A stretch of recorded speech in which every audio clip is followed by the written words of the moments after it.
We're live, bro. Yeah! Hello and welcome to the Benzo Rehab Dungeon Sunday Funday. We are joined maybe by Danko from the Instagram handle at Dankdelos, or Danko Suvin rather from the Instagram handle at Dankdelos. 8 plates, pulling it in from Canada. Hey, stop it. Don't do this. Don't put me in the Canadian camp right now. I'm a citizen of the world. I'm a world wanderer, but Well, yeah, please, go ahead. just right now you're in Canada is all I was saying. True. Yeah. True. What are we? I don't remember setting this up, but apparently we did, and I feel a little bit bad about that. Are you done with the intro? I want to salute the members. Yeah. All right. Awesome. Nice Yeah. That salute. Yeah.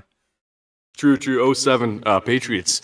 Yeah. Essentially, what you did is accept my invite. I was like, bros, we have to do another one of these, another Sunday Funday. Yeah. And then you said, for sure. Which I've came to understand that, like in Canadian dialect, I'm not from here, but people say that when you say for sure, it's not actually a contract. It's like, yeah, we'll do it, but sometime. But right. Yeah. So I asked you again, and you were like, yeah, let's do it. So here we are. Also with lasagna, dude. Yeah, how's that lasagna treating you, man? It looks like, it's delicious. Yeah. It's pretty hard to tell whether or not it looks good. It actually doesn't. That's what I wanted to see how honest you guys are. It looks like kind of disgusting, but it's good. It's delicious. That's what counts. In fact, let me have a bite right now. We're actually streaming. This is actual content. Yeah, we're doing content right now as we speak. Excellent. You really feel the hints of the cheese, the meats, the pasta really like combining together. It's amazing. That's awesome, man. I ate Panda Express earlier. Hell yeah. So I think we're the culinary experts the world needs right now for the Sunday Fun Day. I mean, we've gotten pasta from 2 different locations, China and Italy. True. Yeah. True. Real world travelers here. Well, did you know that the Chinese actually brought pasta into Italy? Italians don't like this. I did know that. Yeah. Yeah. They hate to admit it, but Yeah. They also hate the Chinese. I mean, they're Italian. We can give them some leeway. Okay. What is up with you guys from your generation? Shitting on Italians. I feel that's a very, very popular thing to do. You kind of shifted the hate from. Are you a Zoomer? Yeah, hell yeah, I'm a Zoomer, dude. Fucking powerful, dude. Woo! Man, yeah. I'm a millennial, I guess. So true. That's what I was saying, though. Basically, ancient, ready to die, etc. I'm not saying that necessarily. I'm just saying you guys don't like Italians. You're always like, oh, hey, we love it. The Overton window for racism shifted from all other ethnicities to simply Italians. It's true. Well, but it's always been okay to hate Italians. Yeah. I guess there's a shift in the window. Yeah. I guess you can hear us now, huh? Yeah, only when you guys mention Italians. Oh, that's good. Yeah. Well, I know we're 10 minutes late, but I'm gonna grab a drink really quick. Actually, just a glass. Yeah, that's fine. Yeah, but can you turn on your video though? Yeah. Show face, show feet, show something. Yeah. Show some skin. Actually, the background that Discord gives him is just like a flesh tone, anyways, which sucks. But True. What do you mean by flesh tone? You mean black? Yeah. No, it's like a pink on my screen. Yeah. So yeah, we just discussed. What have you been up to, man? It feels like forever since we talk. We talk all the time in the group chat, but mostly. Yeah. Skeet, shout out to Skeet Meat. Rest in peace to Pee Wee Hermeneutics or whatever. I can't pronounce his name. Our fallen Canadian soldier. He had better things to do on a Sunday night, I guess. Yeah, he's probably saluting the Queen because he loves Canada so much. Yeah. But you realize that the Commonwealth still exists, right? I can't believe this. Sometimes I don't know about the Commonwealth. Tell me about it, man. All right. So for the people in the audience, that don't know about the Commonwealth is sort of this like Avengers of Britannic rule. It's all the countries that like work together and be like they're gonna destroy the evil Thanos, which is liberty and non post Fortean society. But like That's Putin right now, isn't it? Putin's Thanos right now, I think. Oh no, Putin's Loki. I think Putin's Loki because he's like shapeshifting, and he's the master of disguise. Yeah. He's a frost troll, Joker pilled. Wait a second, that's different. I'm all for Joker pilled. Yeah. I don't like these nasty villains, but society, dude, there's a problem with society. To be honest. Yeah. Yeah. Dorian, so you're muted. I don't know why you're muted. I don't know why I'm muted either. Yeah. Who's Zelensky in all this? I was going to say, actually, DC is looking a little bit like Zelensky right now. Wait, you say I'm a fascist, dude? I got the Brian Jonestown Massacre. You're like a buff, cool, straight Zelensky. The only thing we have in common is our gayness, bro. I like sucking dick as much as Zelensky. That's the only thing. I like taking up the bum like Zelensky. That's the only thing. Yeah. Also, my real name has some weird letters in there, which is also another similarity. But we're not going to get into that, are we? No, cool, I don't think so. Cool Persian letters, right? Well, no, that's the thing. That's a fucked up thing, bro. I'm fucking mixed race, dude. I got like, my dad's Hungarian and my mom's Iranian. Yeah. Oh, okay. I didn't know that. How do you do that? Are they able to breed? No. I think it was some weird lab shit, dude. I don't trust it. Could you send your skull measurements over later? I'm working on a project. It's funny, I was reading this, not reading, I don't read, I was watching this video about how, like, the aquiline nose was considered, like, noble in the, First Nations here, which is actually crazy, because people make fun of my huge nose here, which is very sad, I'm in a totally non-gay, but also extremely gay way. I'm into the big old Roman schnoz, you know what I'm saying? Yeah. Yes, sir. Oh, guys, I would never. Your nose looks like shit. I'm not gay. Cool, man. No, but yeah, that's a big nose, but it's got a little bit of a hook to it. I don't know. Well, the hook is part of it. Yeah. Is that the Aquilin look? There's no big nose without a hook, I think. Perhaps. Is there? Yeah. You can have a big nose without the hook. You can have a bunch of weird noses. Oh yeah? What's your source? I mean, there's. Yeah, give us a citation there, bro. Yeah, I was thinking about that. I was thinking about the Abos back in Australia. Yeah, Aboriginals. They got the big nose with the big airways for sure. That's awesome. True. A big airway is probably very helpful. Yeah. I have this little baby nose. You can smoke twice as much. It's insane. It's amazing. One cig in each fucking nostril. Hell yeah. Enough you can do. Yeah. Limitless possibilities with the big nose, I guess. Yeah. I live healthy. I don't do those types of drugs anymore. Just good old cigarettes and nicotine, Yeah. I miss that. Speaking of cigarettes and nicotine, have either of you guys watched the new Batman yet? Yeah, I've seen it. You want to talk movies, dude? I don't know, man. We got to talk something, right? Yeah, for sure. The phrenology of noses isn't a good one to. It's not a good one. Are we recording now? Yeah, no, this is live. Yeah. Oh man, I don't believe it. Let me check that out on youtube.com/the Benzo Rehab Dungeon, which you guys can look at right now.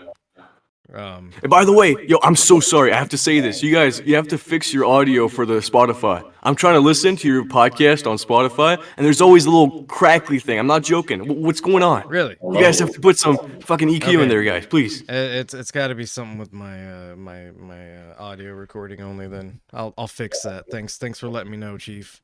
No, I'm really sorry to do this in a public forum, but like seriously, like it's a great show. You just have to, thank you. And we're live. We're still live. Yeah. When you warned me that we were live, guys, I was so embarrassed. Well, you didn't have audio, so when I said, "Okay, we're live," you couldn't hear us. Yeah, that's why you should have told me. I was gonna trying to. I start- was trying to signal, man. Yeah, you were sending me messages in the group chat Yeah. about other stuff. Skeet meat, shout out. Interesting fact. Yeah, Skeet Meat Gang. The one of the only half a dozen chats that I engage with. The rest. Yeah, what's up with that? Everybody on IG has so many chats. I have 0 chats. I just have viewers and listeners who like say, "Oh, actually, when you said that was wrong," or just shitting on me all the time. I have those, but I don't have any friends online. How do you get friends online? Yeah, how do you? You gotta lie to people, man. Yeah, mostly lying. Lying is really it's an important skill for life, for love, for business. Yeah. Mm-hmm. Yeah, just make shit up until people like you. Yeah, True. yeah. That's what I've always done, and frankly, it's working. Because what's that book I'm supposed to have read? White Fragility. Yeah, that's the one by Deleuze, right? Yeah. True. I've actually never read Felix Deleuze and Gilles Guattari's White man. Fragility. Yeah. And I'm a little embarrassed by it, but I have to lie about it to keep my clout. Real readers will know that you mixed up those names. Just saying. No, I'm not gonna.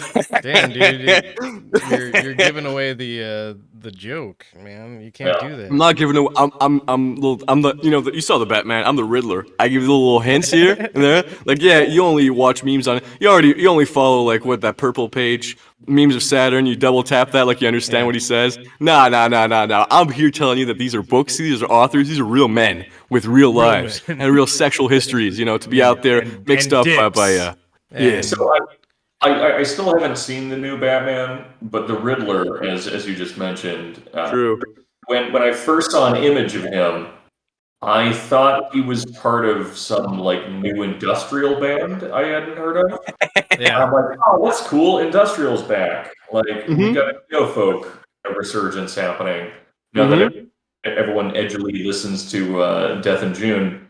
Oh yeah, it was a guy in a movie. It was that Paul Dano? Paul Dano, in fact. Yeah. I love them Sopranos. Paul Drano. You see that scene? Wait, who the fuck is Sopranos? He played the AJ's friend. Oh my god. I've never watched The Sopranos, guys. I'm sorry. I don't know. Well, that's why you hate Italians. You have to learn to let. It's like me. I used to hate black people, but then I saw The Wire, and I'm like, man, these guys are just like me. So that's the one that introduced you to black people. I'm just all the race traders in the police force.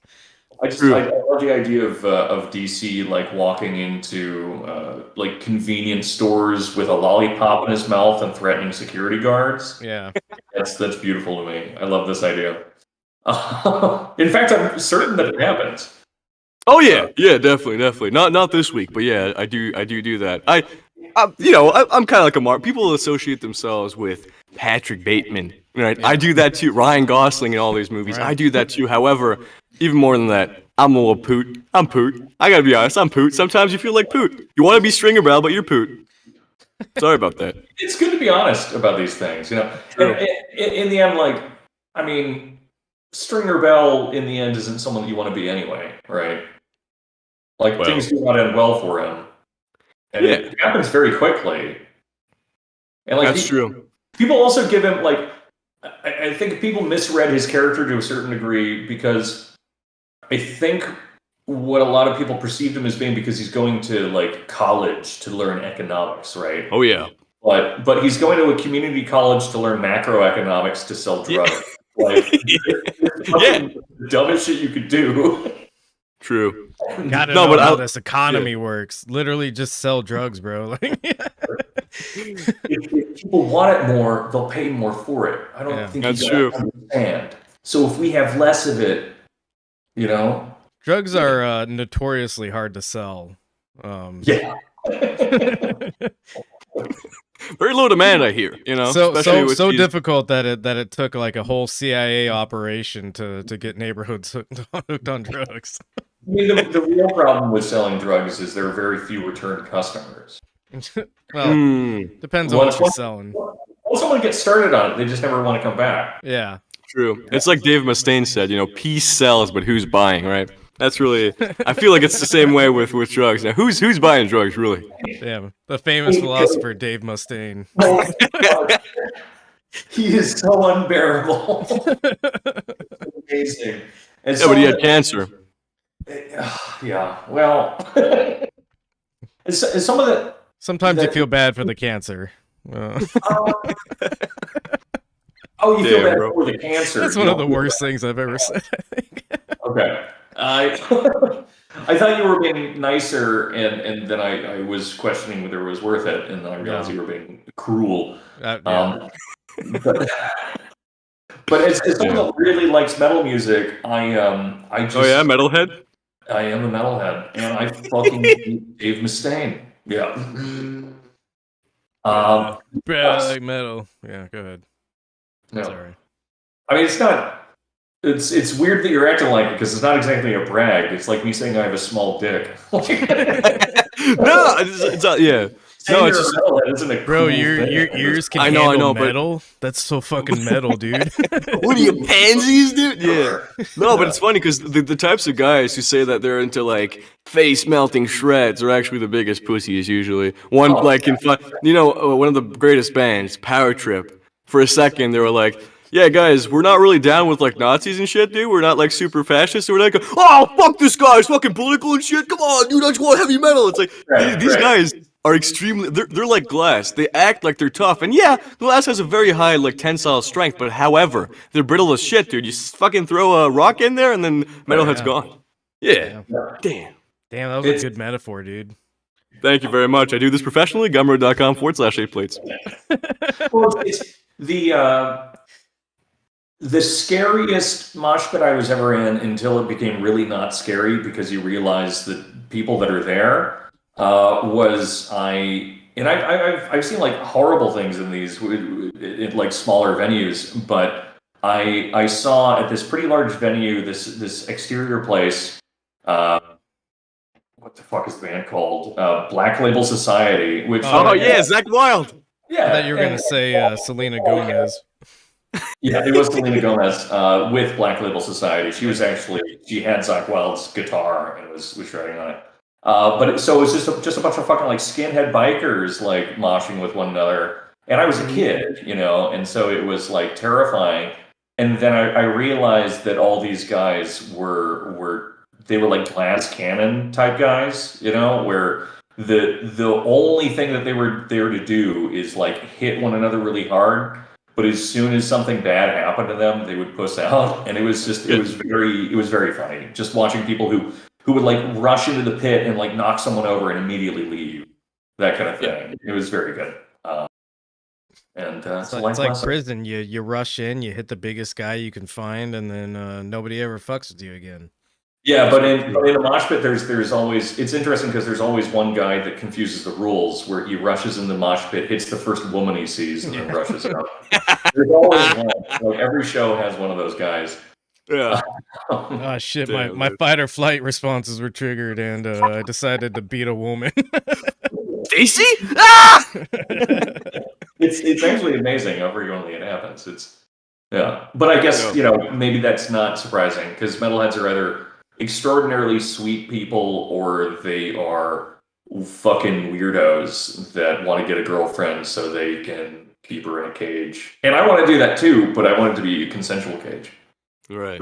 Like a cool cage. Like now a bad time to bring up that you have a lock on your bedroom door that locks from the outside, or and from the inside. I found out there's also a lock on the inside. Yeah. Dual purpose. No, guys, haven't you seen Trainspotting? It's for her own good, She's on fucking heroin. You want her to get clean the right way. You don't want that methadone shit. You want to lock her in the bedroom. She might hallucinate the babies and shit, but she'll be fine at the end. It's all good. That seems to be the plot of. Yeah. It seems to be the plot of too many movies, because isn't that what Black Snake Moan is, essentially? Like, you lock up a chick and it's for her own good. True. Yeah. Wasn't that like a weird sex hysteria movie about white women sleeping with older black men? Yeah. That's pretty cool. I like that. Yeah. Speaking of movies, I want to go back to the new Batman real quick. I haven't seen it yet. Yeah. But There was just DC something in the way has. before that, but it's all good. I'm sure it's going to be really different from the other Batman movies. I'm sure they're So really... what I wanted to ask DC though is the Riddler's right? Well, I don't know, dude. So a I large think part, he's right. I think he's right. All right, I'll hear you out. Please enlighten me. He's taking out the scum that runs the city. Like, he's got reasons. He's got motives. They're all bad people. Yeah. Name one good person that he kills. Aside from the see, what they do is they chicken out. They could have had a really compelling villain that like has reasons for what he's doing, and then out of nowhere they just throw in the like, oh, he's just gonna bomb the city now randomly. Well, that's something that's really common with these, like, especially with the Marvel movies. The DC movies seem even somehow less nuanced, which is DC movies, hell yeah. But the Marvel movies all build up a villain that you have some kind of sympathy with, or at least empathy to some degree, and you're like, wow, Killmonger really has like a great point, and then suddenly, but he did rape that kid with a gun. And then everyone's just like, okay, never mind, we can't like him anymore. That was a bit much when he did that. And there's always that, because because ultimately the fact of the matter is that, and this is gonna be my edgy metalhead thing, is that the heroes are generally representing some kind of like boring ass awful status quo, like American capital and like literal nationalism and things like that. Yeah. And so when you have to justify Captain America existing as the good guy, then the only way for the bad guy to make sense is for him to be some kind of like, I don't know, someone that's sympathetic with other cultures or something, and then you shut him down. Yeah. But yeah, he's really egalitarian, and he thinks that, like, I don't know, the Somalia is a country, but also he likes to poop in little girls' food. Yeah. Anyway. I don't know. When I was watching that movie, honestly, the thank you. Yeah, the main thing is just like I didn't care about the plot at all because I knew it was going to be some like ape shit horse shit. What I loved is actually it's not some pretentious thing I say. It is kind of pretentious, but I watch movies just for the aesthetics of them mostly. Like if it's really well shot and the acting's convincing, for me it's like, oh yeah, I'll sit down for a couple of hours and enjoy the scenery like you would a painting, And that was beautiful. I don't care if that makes sense. It does not fucking matter to me.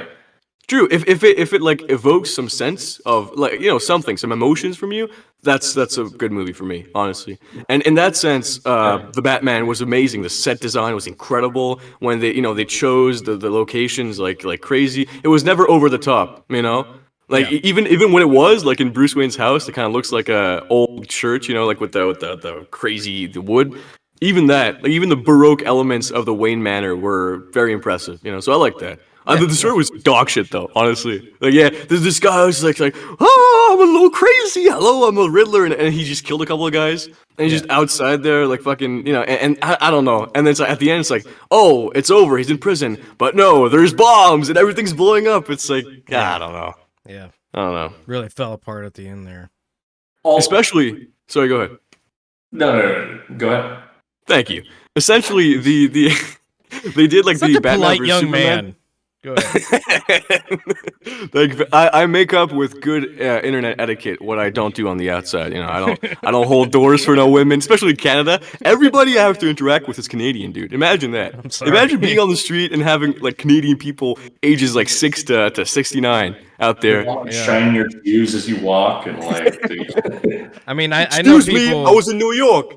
I know people who live in London, so think about how bad they have it. Nothing but no, English London people around. Right?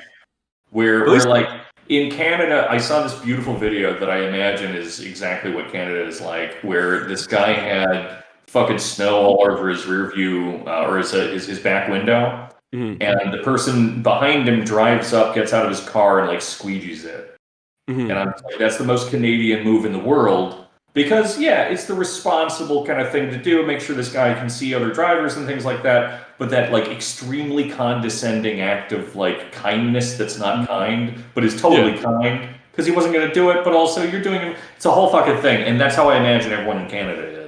So that's how the Midwest is. The American Midwest is like It's that. So definitely like that here. Yeah. I yeah, had my first interaction with a human being here outside of my landlord, like, you know, liquor store attendants, and stuff like that. I would like to quickly remind everyone that I literally stayed at your house, so I guess I'm not considered a human. You were attached to me.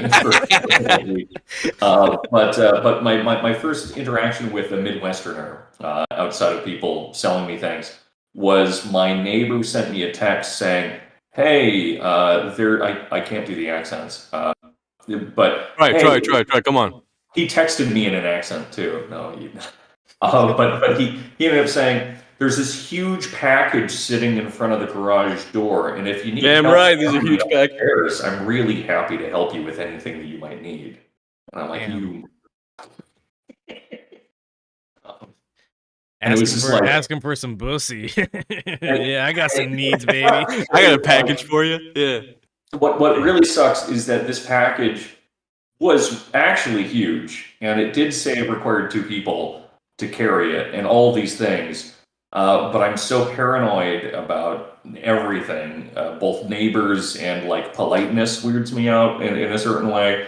And so him offering to do that, I was like, he's fucking with me. He's being passive aggressive. Yeah. And so instead, I like ripped open part of the package so I could get my hand in there, wrapped like 2 straps around one another on the other end so I could fucking carry this giant desk like up 3 flights of stairs that are way too small. Mike's walked through these fucking stairs. Like, it's hard I had not to to duck, walk. and I'm a very short man. Yeah. And it's just this fucking nightmare, and I get them through, and I realize I did that because someone was being nice to me. Yeah. Like, he offered to help me, and so I'm like, "Fuck you! How dare you!" I have some bad news for you. This isn't therapy, and neither one of us is qualified to help you. Yeah, but it's a funny story. Yeah, no, that's interesting. Yeah, it's like yeah. people who've been raped, you know, they don't want sex very soon. And you laugh. I don't know why that's funny to you. Maybe you got some sick twisted humor. In the same way, like you've been hurt so much that like anybody who's actually genuinely offering any help, you're a little sussy. It's like, wait a second, are you trying to do that thing again to me? No, I understand that. Which is why I always shut down people who try to be nice. No, please, after you, you know.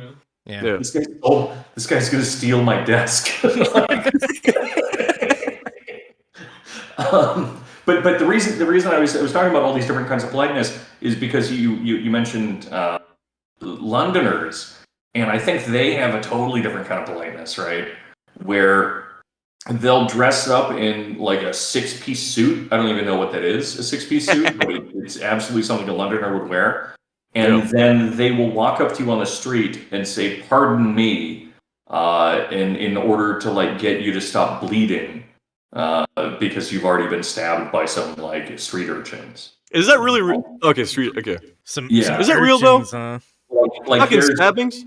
There's weird, right. It's just everyone's stabbing each other in Britain, which is so funny to me. Every time I buy a knife, I think like, how funny would it be if I had this on a street in London?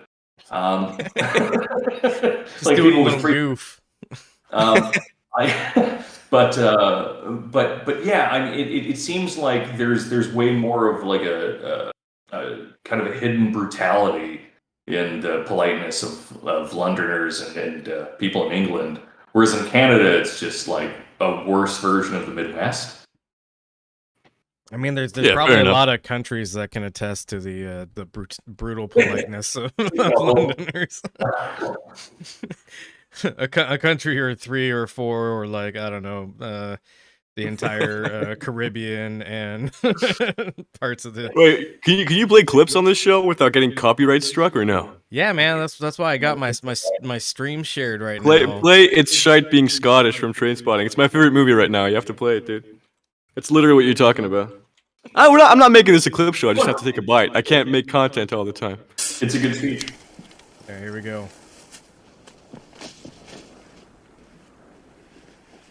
What are you waiting for? Tommy, this is not natural, man. It's a great outdoors. It's fresh air. Look, Tommy, we know you're getting a hard time off Lizzie, but there's really no need to take it out on us. Doesn't it make you proud to be Scottish? It's shite being Scottish! We're the lowest of the low! The scum of the fucking earth! The most wretched, miserable, servile, pathetic trash that was ever shot into civilization. Some people hate the English, I don't. They're just wankers. We, on the other hand, are colonised by wankers. Can't even find a decent culture to be colonised by. We're ruled by effete arseholes. It's a shite state of affairs to be in, Tommy, and all the fresh air in the world won't make any fucking difference. Damn, dude. That's literally what I said. It's so good. Also, so, Sorry, man. It's been fucking forever since I've seen that movie. yeah, same. It's probably been since like 2008 for me. But Yeah, that's about stock market. yeah, right. No, I just remember where I was living. It was awful. But yeah, I guess it's not that hard to act it if you've ever had just like a flu. But you think Ewan McGregor is able to capture that whole like heroin withdrawal thing because he's an actor and thereby has done a bunch of heroin, or because he's a good actor? That's funny and interesting. Actually, I have no idea if he actually had a history of that, but yeah, it's good. It's really good because I've had friends who like were on heroin for a long time. It's very like even his like ghoulish appearance, you know, with like the skin. That's something like, whoa, dude, that's exactly how it looks like. And he wasn't like that.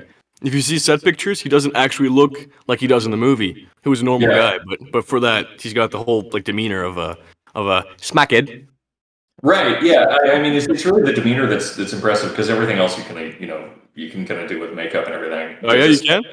That weird, lanky, holding yourself, fucking like kind of like you look like a runny nose, but you don't have one per se. Yeah. You know. Yeah. It's good. It's good. I've yet to see T2. I'm a little spooked. People say it's good. Some people say, yeah. Yeah. Why does that happen? Why did they do that? I don't know, man. You didn't need a second one. It's like doing an SLC Punk Part 2. Maybe they did. God, as far as I know. That's another fucking great movie in this like general genre. Yeah. You know what the third movie is that fits into? It's a totally different movie, but the same types of people like it, even though these other two that have been mentioned are good. Is Boondock Saints? Huh? Yeah. I fucking How so? Just all of the same guys that like Boondock Saints. So okay, it's like an all ducks are birds type thing, or all birds are ducks. Mm-hmm. So not all people who like Train Spotting like Boondock Saints, but everyone who likes Boondock Saints likes Train Spotting, and like SLC Punk, because they all like these kind of indie-ish films about white guys in bad situations. Which again, like I said, love two of these movies, but then Boondock Saints is fucking miserable for me. Hell yeah, I hate that movie too. It's the only thing I like about it is there's that inherent. Well, no, there are two things I like about it. There's the bartender or someone in the bar. See, I can't even remember it. Who always confuses his metaphors and mixes them. Yeah, he's a bartender. Yeah. And then just anything that Willem Dafoe does is magical.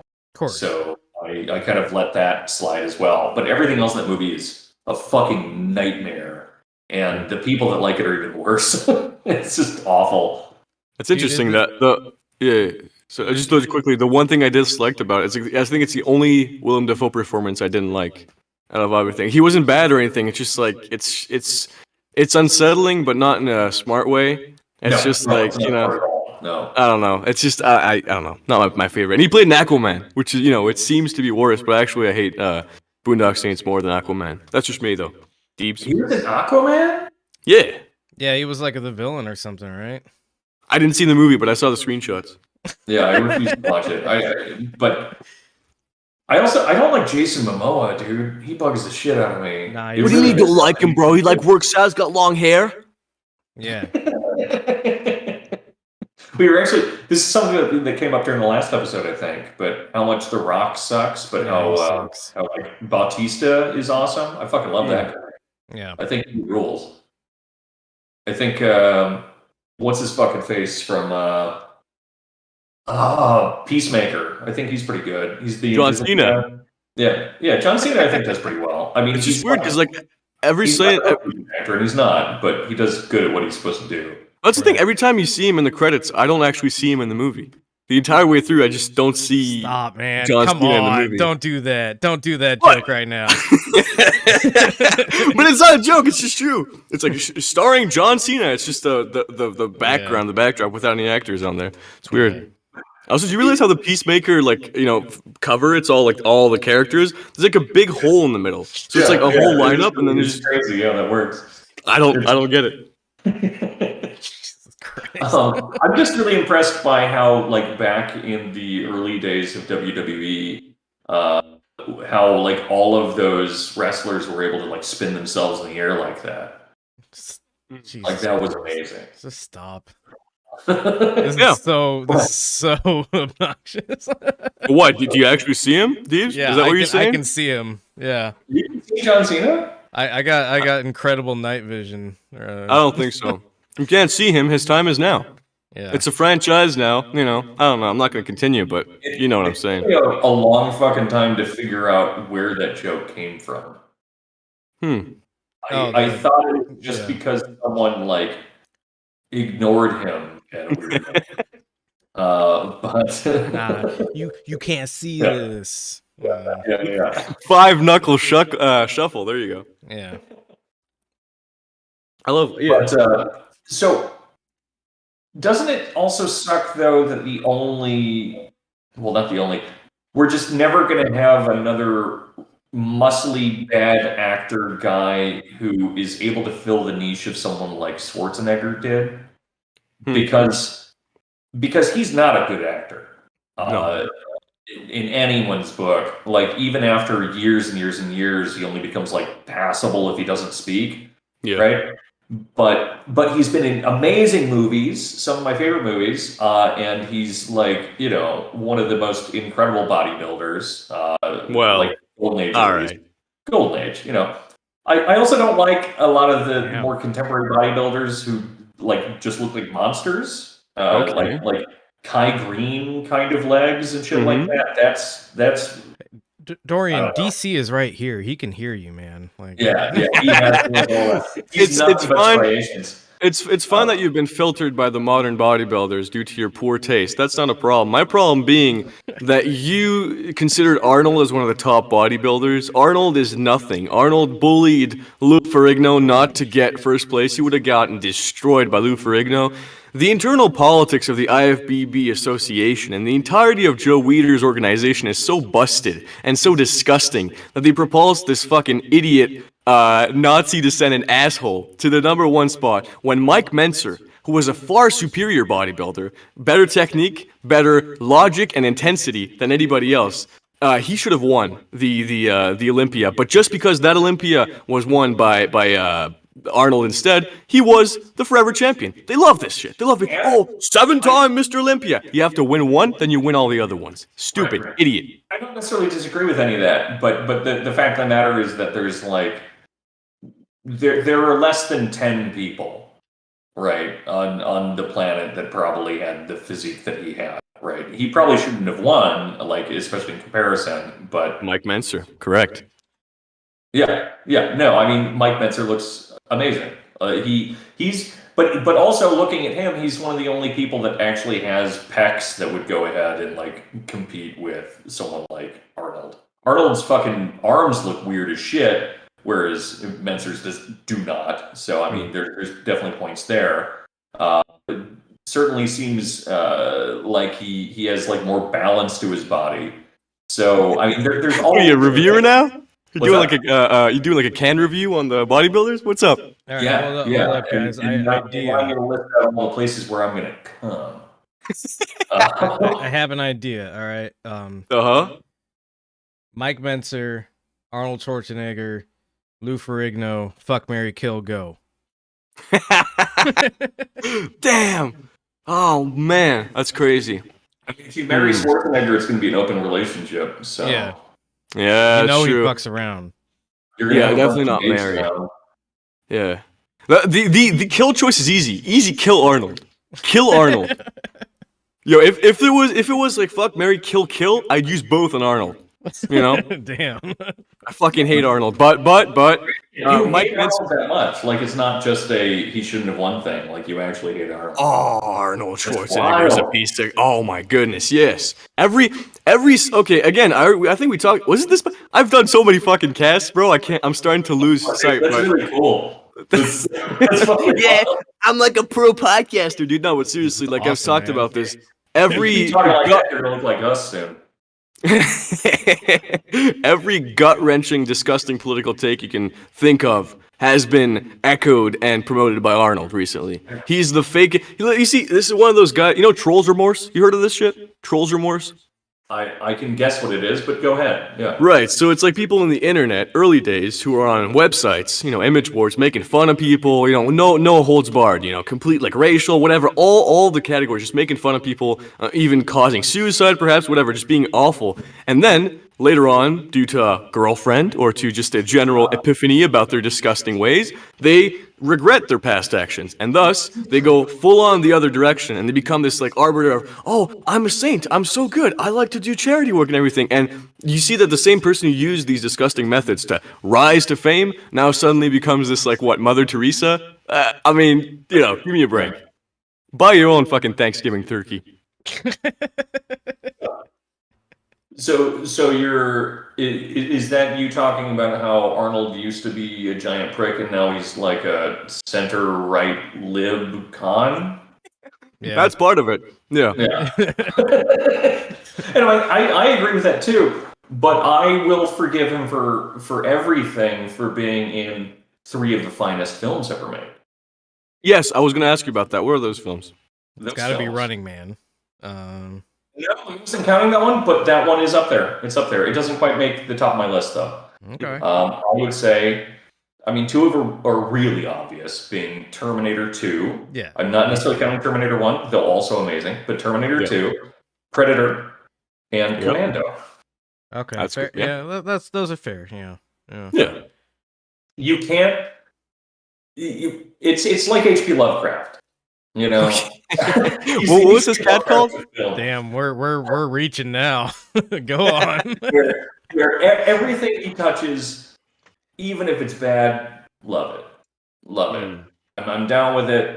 It's so great, but I don't like his politics early, and I definitely don't like his politics late. True. What about his cat? Do you know what Arnold's cat is called? It's all right. Hold on. His maid named that cat. Oh, you mean the mother of one of his children? I was gonna say the same one he fucked. Damn, dude, that's crazy. That's another thing, also. Just real quick, like his insane like distance between him, the distance between him and his like illegal son. Bastard child. What's so awesome about that difficulty in pronunciation is you were saying it right every single time, and you just couldn't finish.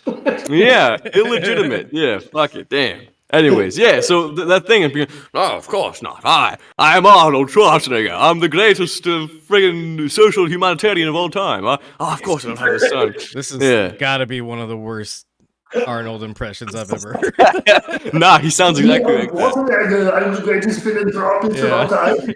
I don't know what you guys are talking about. He talks like a suburban, no, an English bourgeoisie member. That's what he's doing. Yeah.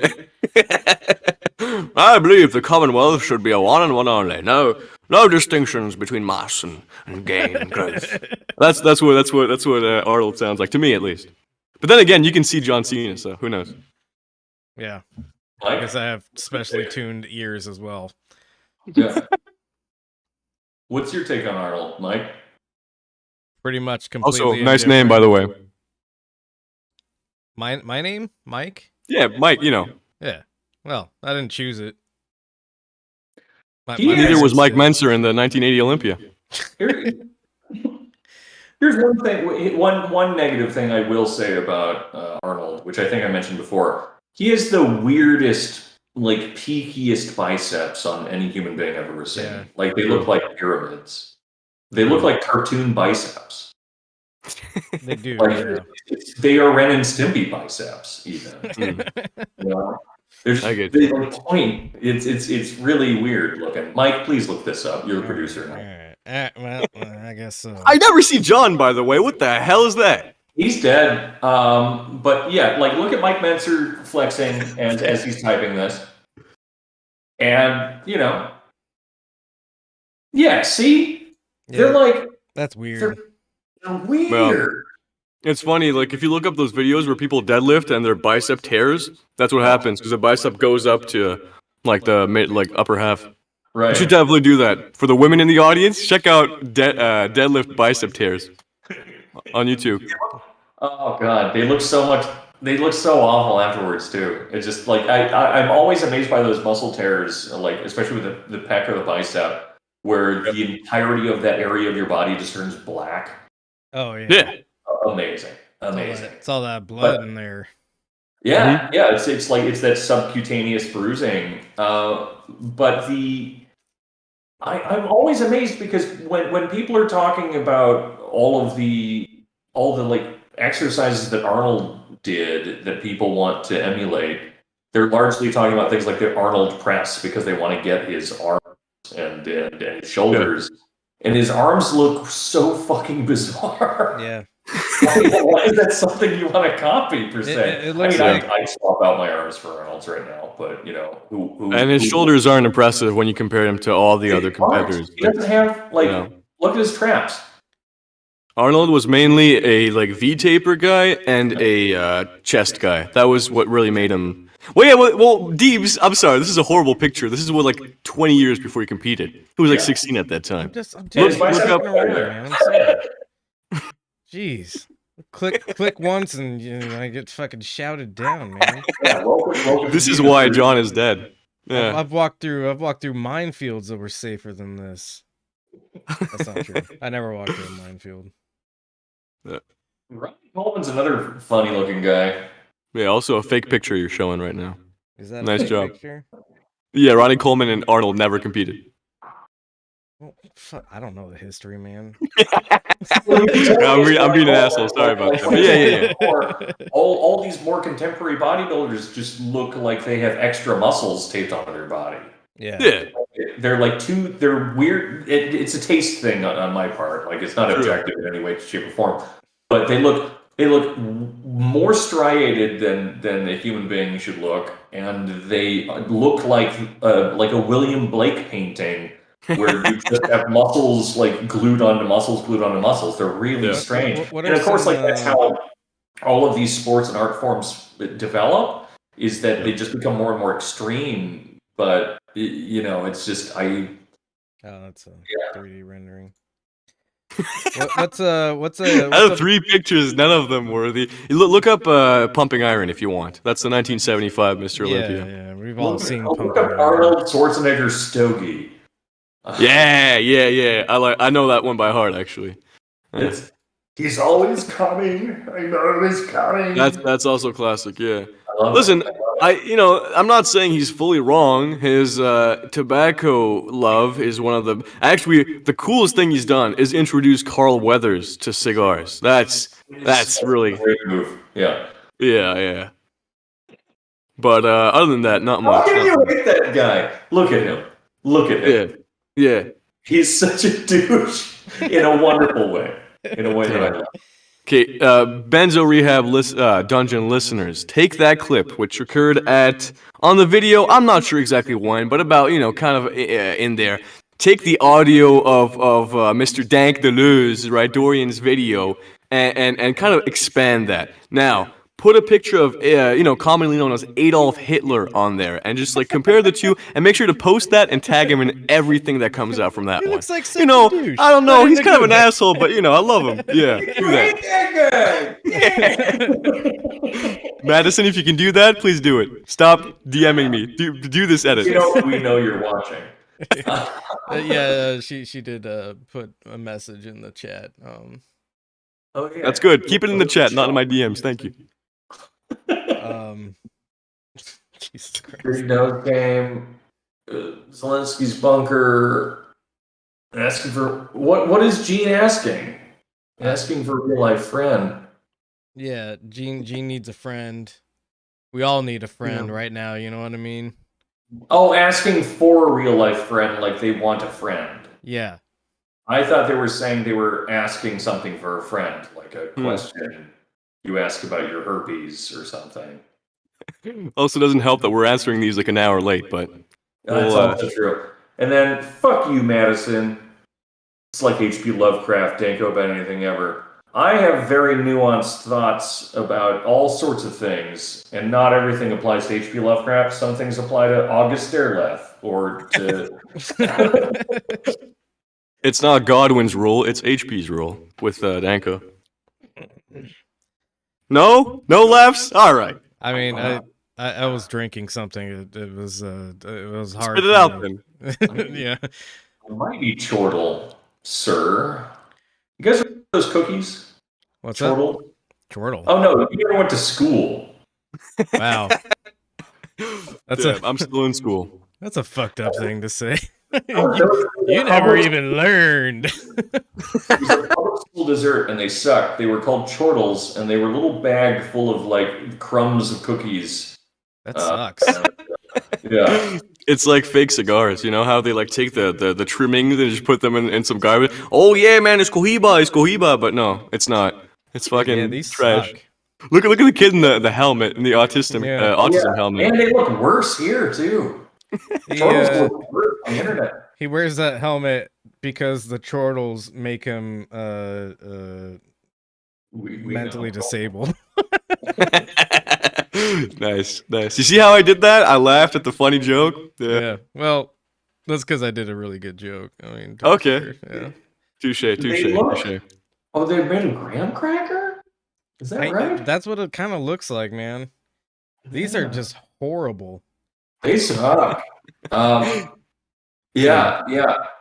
I like how each of them has a nipple too. Yeah.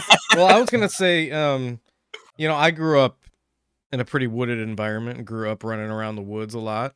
And this looks a lot like deer shit that's been sitting out in the sun for a while. And you know how like shit gets white after it's been in the sun for a while. Yakub, I know of him. Yeah. If anyone in the chat knows or can look on Wikipedia for me, why shit turns white? Like, what is the chemical process of that? Well, you see, there's an evil scientist called Yakub who it's because of the bile, I guess. Okay, but what is the brownish? Why is there white stuff in my shit? Why does a dog turn white? There we go. One of the most common causes of white poop is a diet that is white, but not why it turns white. Well, it's a diet that is high in calcium, which causes a change in color of the poop. Yeah, that's why it comes out white, but not why it turns white. I don't know, man. What's that disease Michael Jackson had? Impetigo. No. Being dog shit in the sun too long, I think, was it called? Hey, don't you dare say anything wrong about Michael Jackson. He's an angel. Sorry? I don't know about what? It was one of these things that sounds fake, like impetigo or alopecia. It's vitiligo. Neither of those, but what is it? Alopecia is the one that we're not allowed to make fun of anymore, or Will Smith will appear and slap you. Yeah, it's vitiligo. I was right, because I know everything about Michael Jackson. He was an angel. What's up? You know everything about Michael Jackson. Oh, yeah. Every single thing about Michael Jackson. Yeah, everything. Yeah. Quiz me. It's true. Did he do it? Yeah. Did he? No, absolutely. There is incredible proof showing that he did not. I will go down defending Michael Jackson until I die. Okay, well. You're laughing. I'm not. Who's laughing now? Maybe you, but not me. I don't think anybody's gonna really fight you on it. Honestly, he's dead now. True. But what about H.P. Lovecraft's cat? I keep bringing it back, but people keep saying these things. People have been talking. The Jackson trial say he had like a candy cane striped dick that span. Yeah, is that true? No. He did. That was said about Michael Jackson. So. That was absolutely sad, but it's not true because the autopsy report reveals that it's not true. Showed that he doesn't have a candy cane. Yeah, I've read the files. I've read the papers. Did it taste like a candy cane? Oh. Well, no one knows because he didn't do it. True. Yeah. And if it only to adults, that's what I'm saying. Actually, we established earlier that you're a Zoomer, DC. True. So you're What is your like, old head coming up with now? Well, I was gonna say that you're like the appropriate age to have visited a Neverland Ranch at some point. That's not true. Now you're old now, but back in the day you were young too. So it's like when he, the allegations came out, it would have been your generation. Yeah, but I was like streetwise. I would have never trust a white lady like that. When the allegations came out, I was in high school. Oh my gosh, that's so long ago. When was that? Yeah. When? Well, it was freshman year of high school. I want to say it's like 2003 to 2004. Exactly, that's correct. Yeah. But I got a real quick question. Do you guys think I'll ever be able to rehabilitate my no. Fuck, what's the word I'm looking for? My reputation after this conversation. Well, it depends. If you surround yourselves with literal fucking troglodytes, dude, people who believe unfounded allegations, or in fact have not done the research themselves, if you surround yourself with that, no, probably not. My question being, why would you be around people who don't appreciate Mike? That's it. Oh yeah, another. I don't know. I thought it was Well, there. True. I did not think about that. This is like that moment in Batman versus Superman where they learn that they have the same Martha. Yeah. Martha. Yeah. Why are you saying my mom's name? No, it's my mom's name too. And yeah, we're all just cool Mikes. Huh? Is Martha both of their mom? Yeah. Well, Martha Stewart and Martha Wayne. So different Marthas. Different Marthas, but I guess Batman starts saying Martha or something like that. I forget who it is. I know what happens. I just didn't know why it mattered. It's a pretty weak. There's this man called Zack Snyder, kind of a visionary, and he's very good with visuals and cool slow-mo, but dialogue is not his forte. Unfortunately, he was put in charge of this multi-million-dollar movie. Stuff happens. That's so bizarre. What a choice that is. It's like, oh wow. Okay. Dorian, you realize that when this show picks up, right? So many of the things you say are clippable and very inappropriate. It's incredible. It's great. I can't. Here we go. Here's wow, the Martha that's scene. weird, dude. Can't wait. Sorry, yeah, let's check out Martha Batman.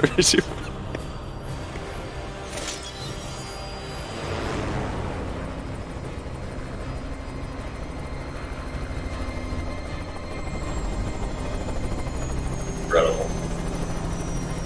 It does look cool. You gotta be honest. It's a cool chopper hopper. Chopper hopper, yeah.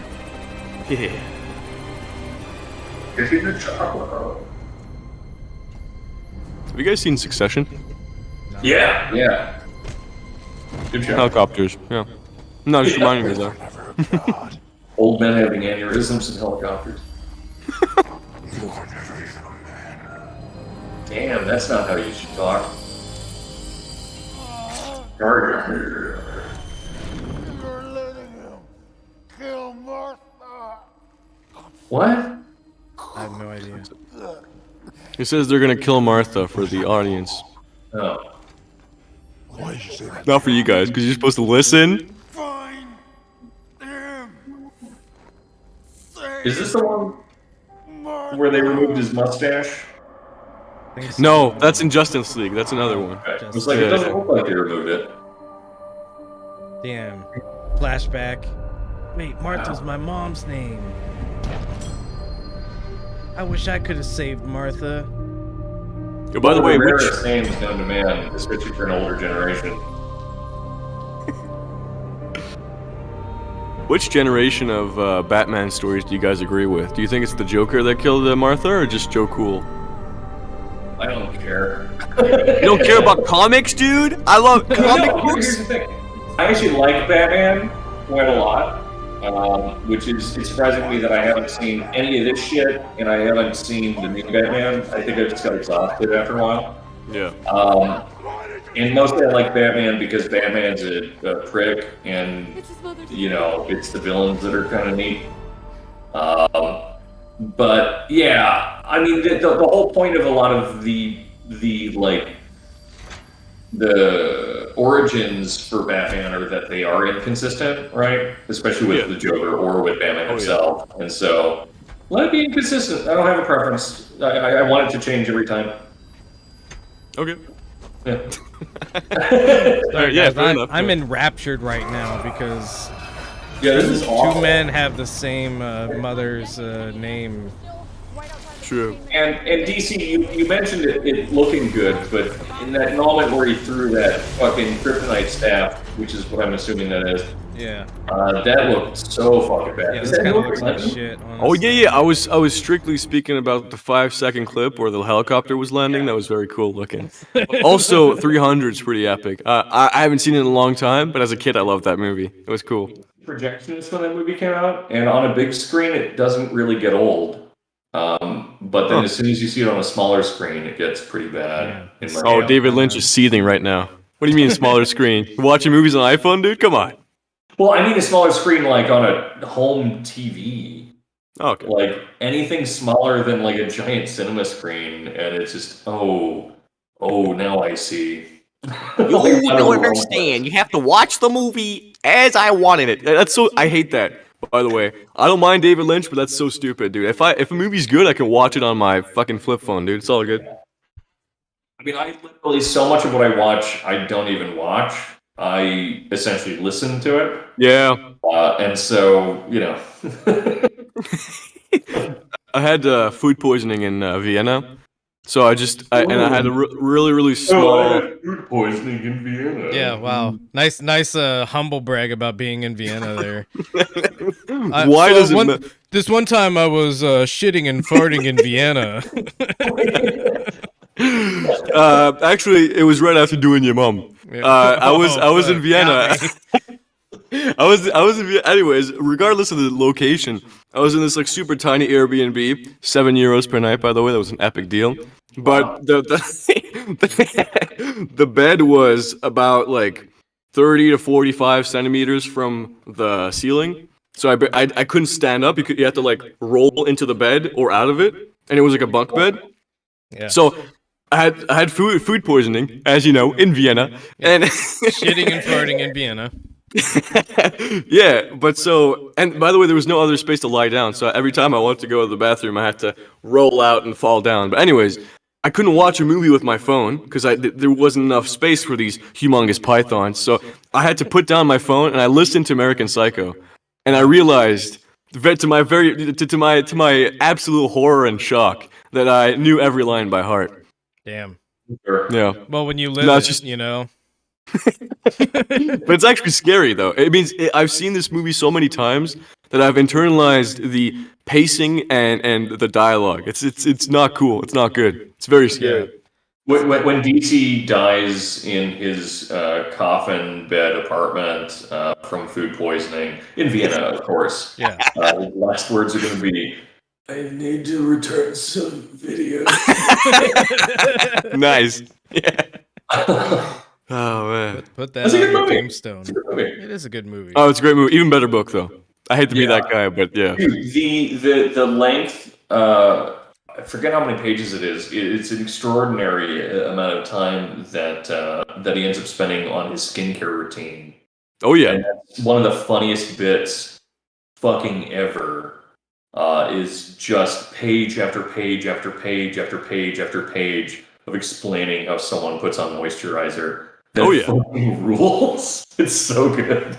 Actually, I don't like anything else that he's written. In fact, I don't remember anything else he's written. And I know that, like, when I was in high school, I read through a lot of it, or like right after high school, just because, you know, he's the American Psycho guy. Anything else.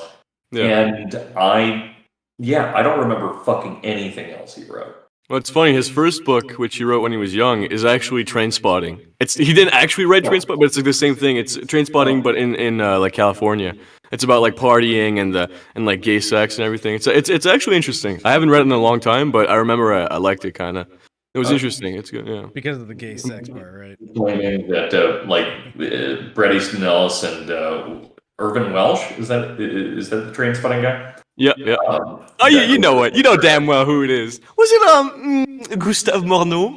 Was it? You know damn well who wrote friggin' Train Spotting. Go ahead. In person, so I was like, wow, this is an interesting take. This is a conspiracy network right behind you explaining that. By the way, what's up with your set? It's interesting. It's intriguing. I was going to bring a green screen with me, but I ran out of space in the car. This is awesome. Every time I'm tripping, I look at this. It's incredible. It's a new experience every time, for real. Like, it seems simple, but this is actually sewn, right? So the shapes are not printed shapes. So it does create this like illusion. Like when you look at it, it's incredible. It's very fun. I'm saying the secrets of the universe are in this, which is why it's the backdrop. We actually have an 8 plates flag, but not for now. I didn't want to, go overboard for the Benzo Rehab dungeon. That's the one where it's in the shape of like a cross with like a couple of legs on each side. Is that? Yeah, true. Inside the white circle and a red background. Yeah, yeah. I think I remember seeing that flag. Yeah. Yeah, it was real popular back in the day, so we're kind of bringing it back. Well, it's like how they do a symbol of peace in India. Absolutely. Yeah, but it's kind of like electro swing. You know electro swing? Oh. 8 plates is kind of the new version of that flag. You know what I'm saying? That's what we're doing. What are some electro swing bands? I know there's only the one. There's only one, but I forget. I forget, but it's the one where they have the video with the cats. Look up electro swing, please, Mr. Producer. As soon as you bring it up, I'm going to recognize it, but yeah, like a few of my friends are. Yeah, Caravan Palace, number 4. There you go. This one. Oh, Caravan Palace. Yeah, right. Yeah. Don't play it though. You're gonna get copy strikes so fast on YouTube. Yeah, I recognize this one. I'm sorry, I can't even handle my own thought here. Okay. But do you guys remember the Cherry Poppin' Daddies? The Cherry Poppin' Daddies? No. Let's get it. We need to get a copyright strike for this. It's okay. We pick one. Shit. I mean, if anything, it means this video will never see the light of day. Right, people will still respect me. So. What are you talking about? This is the greatest Benzo Rehab dungeon content after Sunday Funday. Actually, even a little better, because we don't have Pee-wee over here hating me the whole way through. With his Canadian stare. I'm certain that if I was drowning, Pee-wee would not help me. That's true. He'd kick your feet. Or your hands. He'd be like, rule Britannia. Man, zoot toots. Don't stop. You gotta hear him sing. I didn't know it. Like, I don't think I ever heard this. I never seen a music video. Who's that whispering in the trees? It's 2 cities and they're only. This is a bop, actually. And swinging hands. Who's your daddy? Yes, I am. That cat came to play. One of my favorite things about bands and making music is that it's. And of course, you can do the same thing with writing, but at least like writers are more self-loathing, or at least the ones that end up seeing any kind of success are. But with bands, you're allowed to be the skeeviest, weirdest, creepiest guy that no one would ever fuck, and write a song about how everyone wants to fuck you and somehow get away with it. Stand-up's the same, actually. Yeah. What's that? Stand-up's the same. I was with this girl recently. It's like, no, you weren't. Stop lying. Right. In stand-up, everyone looks like me, except is 60 pounds heavier and talking about how you were fucking back of a car once. Damn right. Not that kind of heavier. Yeah. No, but I'll admit, I'll do when I'm on stage. I'll do bits about like having a girlfriend. You know what I mean? It's a whole sham, but it's funny. If it's funny, it's good. Doesn't matter if it's true or not. Look, the girlfriend, yeah, we believe you, buddy. Exactly. Yeah. Like, by the way, so you had to be on planes recently, and I hear that you really like planes. I love planes. What's up? What's up with that? I hate planes, man. Planes suck. What? Yeah. You see, that's like 1/3 of planes, trains, automobiles. You hate one of the three? I hate one of the three. Yeah, the Trinity, if you will. Damn. The Father, Son, and Holy Spirit, and I'm like, nah, fuck the Holy Spirit, man. So tell me about it. What's wrong with planes? I don't like planes, man. They suck, and they it just seems like a really precarious way to get around. But it's like safer than the other two. Yeah. I don't give a shit, man. I can jump out of a car. I can jump out of a train. I can't jump out of a plane and reliably make it. You know. You can. You just need to make sure your carry-on is a parachute. That's why I brought that military backpack with me. You didn't know that there's a secret compartment that's got the parachute in it. True. The guys at the border. That's why I had to leave that pillow at your house. You wore the same clothes every day, and also you decided to carry around a pillow everywhere you went, like a couch pillow. I mean, I had to You were sleep driving on to something, restaurants, man. bars. That's not You true at brought all, over but you know. Yeah, but to be fair, do you hate planes or do you hate like commercial flying? The two different things. I love planes. I hate commercial flying. Definitely hate commercial flying. Planes in general don't vibe well with me. Okay. So I mean, I guess what Danko's trying to get me to say is off the ground. Yeah. Hmm? I said Mike doesn't like anything that gets higher than 6 feet off the ground. Yeah. Thank you. Very terrestrial person. True. No, when so the reason I don't like planes is because I went to this little sandbox called Afghanistan at one point in my life, and when they land planes in Afghanistan, it's like a C-130 where you're just like packed in like fucking like meat inside of a can. Sardines, if you will. People say sardines. You're just packed in like meat. Yeah. And what they do is they kind of like dive bomb the runway because you don't want to be at like a low altitude for very long in a country where people are going to shoot RPGs at your planes and stuff. Yeah.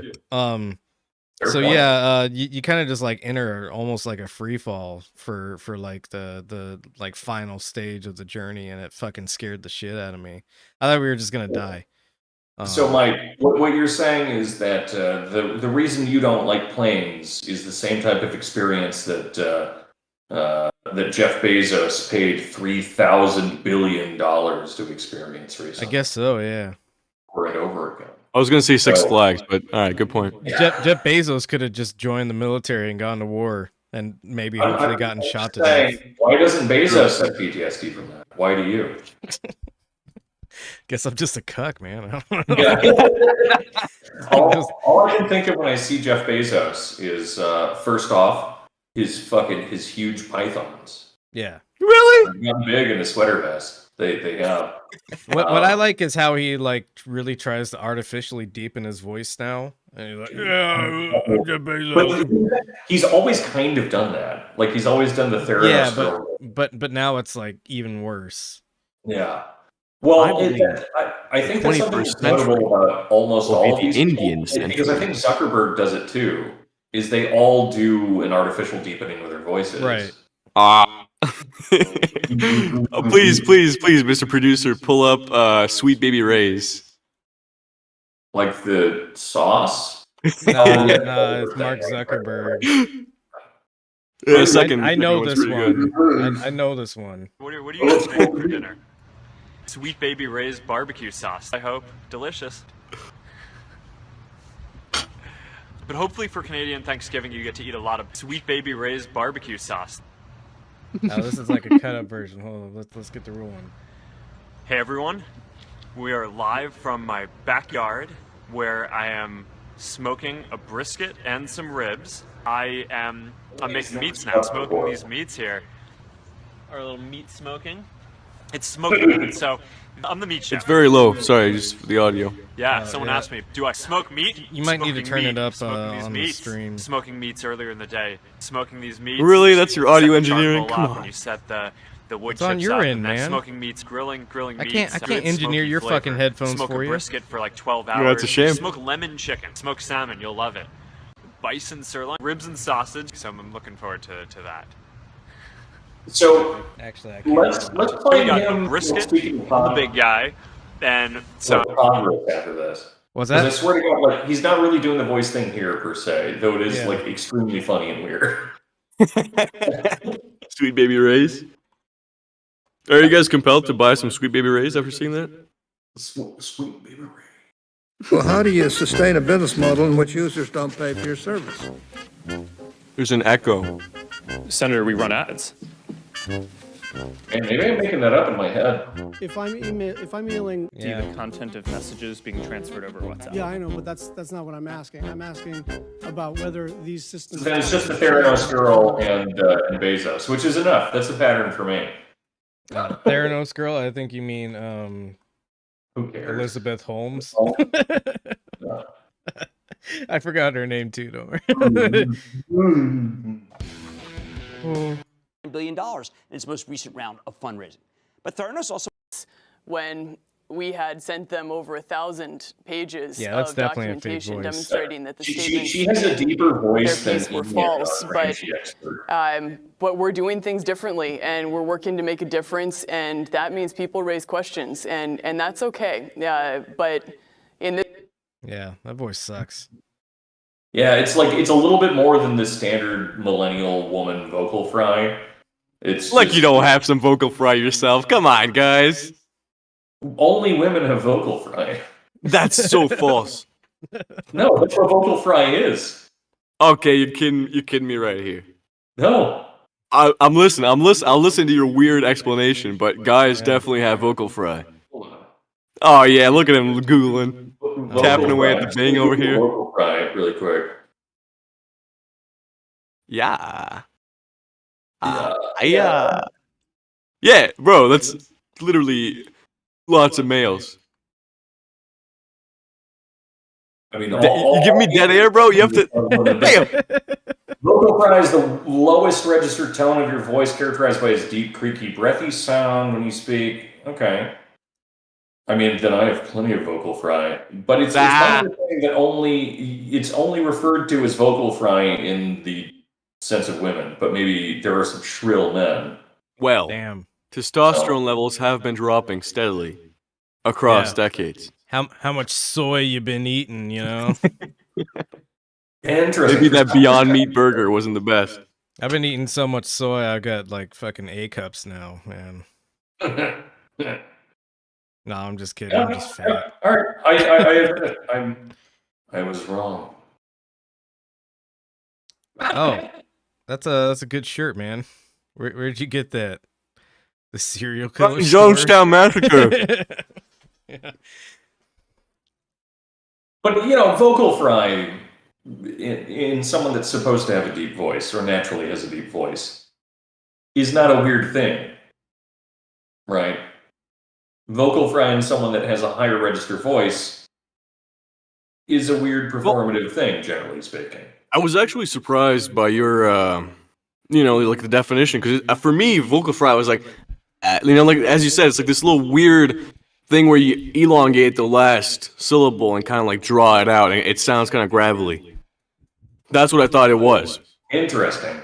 So maybe I'm just mistaken, but a lot of guys be like, talk like this, like, I've been like, doing this thing, and it's the not even the effeminate way of speaking, but just the ending there that kind of gets elongated. That's what I'm talking about.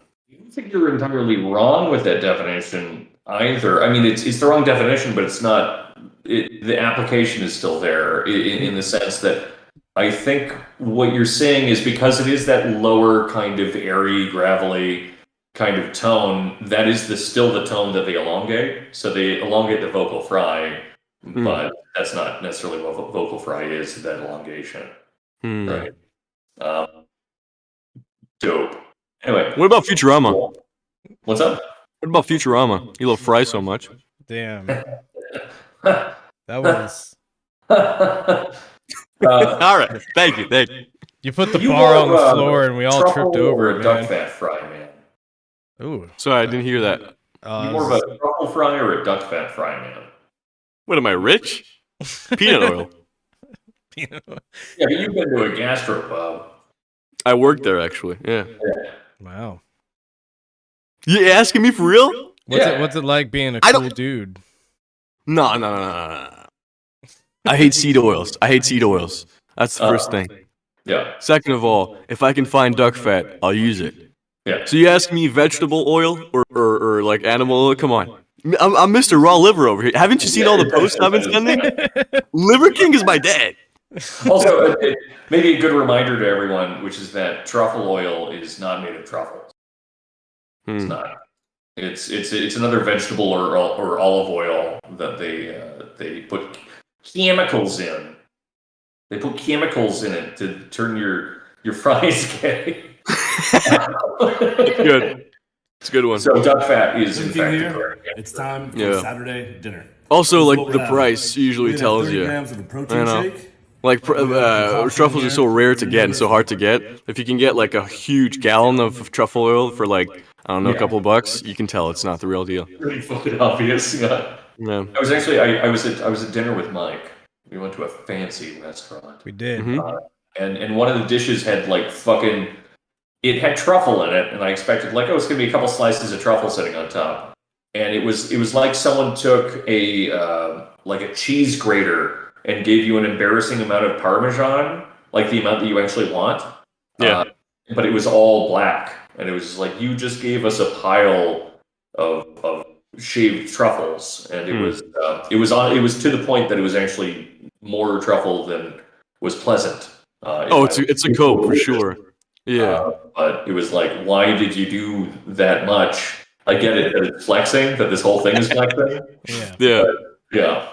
Well, it's like for fine dining, truffles are the cope that MSG is for Chinese restaurants, essentially. It's like, we're not that good, we're not that innovative, so let's fucking put that shit in there. Oh, yeah, it's going to taste good. People like that, you know? Yeah. It's a cope. To be fair, like this place was phenomenal. And they actually hit all of the notes of pretentious asshole dining. Yeah. Where it was, here's some foie gras, here's some house caviar, here is this aged steak from our farm. You know, you see our sommelier with his selection, yeah. Exactly. Yes. The waitress offered multiple times, and I finally took her up on it. And she, of course, picked me like the most expensive glass of wine. Where she's like, "I'll pick out a wine for you if you like." I'm like, it's okay. I'm happy with beer. I don't want to spend $300 on drinks. He drinks beer. Or does he? Yes. But yeah, I think every fancy food thing that I can imagine. Which I think I listed off most of the major ones. They were just like, here's a dish with that. And it's like, okay. And I'm just curious what happens when they rotate the menu. You know, do they just say, what else can we do with truffles? They got it, man. Well, that has to be it. Because it's not like those things go away. They don't just decide we can't have truffles on this menu. Yeah. Like, that's impossible. So... That's a great question, man. I'm the worst person to ask, but maybe Madison knows about this. I was gonna play a Liver King video. Oh my God, there's so many responses.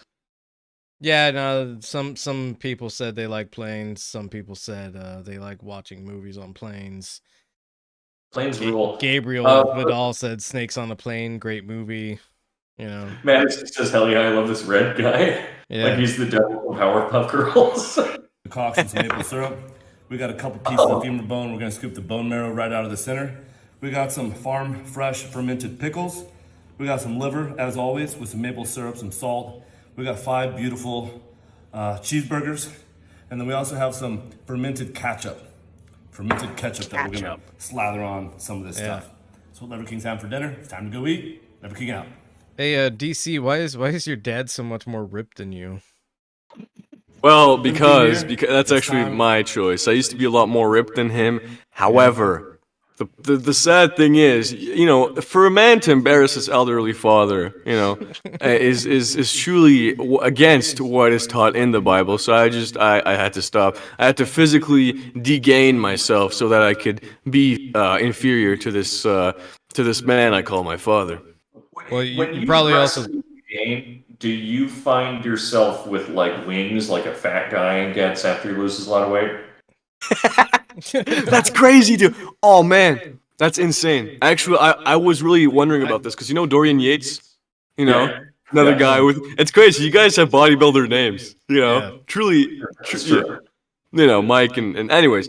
But yeah, so Dorian Yates, he's some pretty heavy Yates rows actually. Well, yeah, that's the thing. Yates.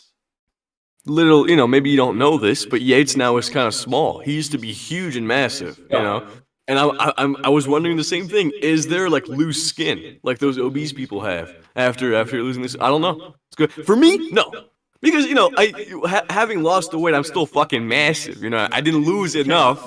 There's nothing, not the proportion there. But yeah, that's a really good question. So maybe again, this might surprise you guys. Well, I don't think it'll surprise Dorian, actually, because Dorian's known me. But I used to be pretty fucking yoked back in the day.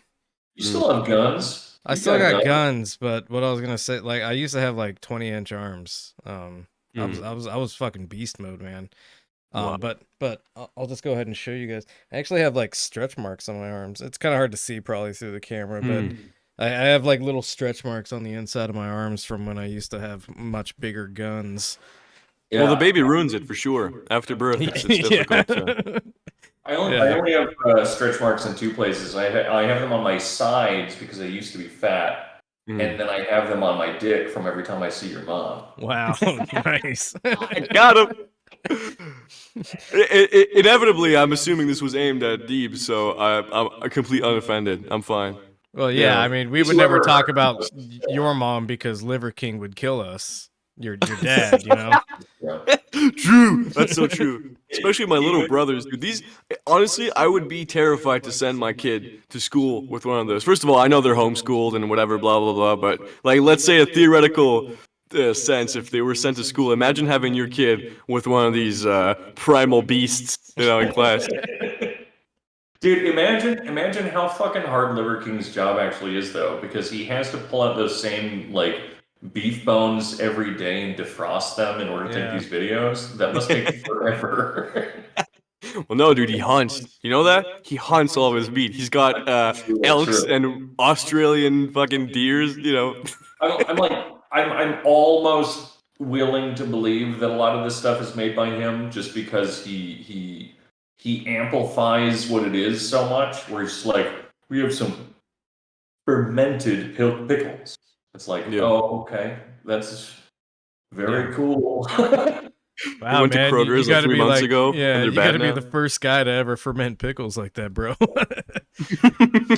There is a difference between like pickling something, like pickling and fermenting, lacto-fermenting kind of thing, and like fermenting it another way. But it's not rocket science. It's not like a crazy thing that he fermented pickles.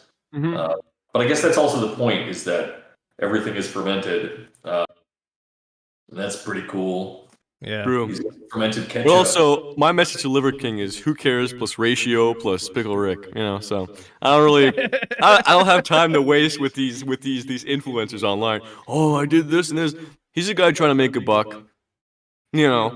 I can laugh at him for a little bit, but after a while, that's my thing. There's the spectrum between healthy laughing and then Pee-wee Humanotics levels of obsessions with Turkish Instagrammers. You know what I mean? Like Turkish food Instagrammers. It's kind of like Slim though. That's my thing. The CZN guy. Yeah, Burak. Yeah. I think he's fascinating. Whereas Pee-wee is more. What is he Canadian? Into? He's Canadian, dude. That's just ew. Why? Anyways. He is really preoccupied with a couple of the food channels. But what are they? Well, you can pull up Skeet Meat, the exclusive, on the no, screen. we don't show the group chat in. Yeah, that's how the feds come. Yeah. Also, the other thing that makes me believe that Liver King might be somewhat real, and he's not, but I'm giving him credit. Is the idea that he puts ketchup on all of his food, because the only way you can eat that much fucking, like, and I love bone marrow and I like liver, but the only way that you can eat things with those kinds of flavors in such massive amounts is if you smear it with sugar and vinegar. Yeah. Like, that's the only fucking way you can get through it. Yeah. But hell yeah. The steroid rage probably helps him get through a lot of things too. That's a fucking myth. I don't know. Have you actually done steroids, bro? Or are you just making that shit up? Another Arnold moment. I'm just making shit up, man. I fucking listen. These are not laughing. Benoit, then, sir, or is that the guy? Benoit was a fucking wrestler. First of all, that's already insanity maximum. An athlete by default is kind of a crazy guy or crazy lady if female. The thing is, that's the thing. Roid rage. Roid rage is absolutely false. That's not a real thing. People who are normal will not turn crazy because of roids. People who are already fucking insane will be pushed over the edge. It's like saying that psychedelics cause like schizophrenia. I was like this before doing LSD, bro. I'm not. This is not. Yeah. This has always been fucked up. Yeah. Oh yeah. Yeah. No, they love to find this thing. Oh yeah, my son was completely fine during childhood. He was great. We treated him really well. All right, yeah, a couple of mishaps, but it's all good. But then he smoked weed once, and then he killed the whole family. It's like, what the fuck? No, it was your fault. You're the parent. Every parent is responsible for serial killers. Jeffrey Dahmer's dad was responsible for everything. Yeah, if you build an engine poorly, then it's not going to be able to handle, the same amount of heat as an engine that's built better, right? Wow. Yeah, great movie.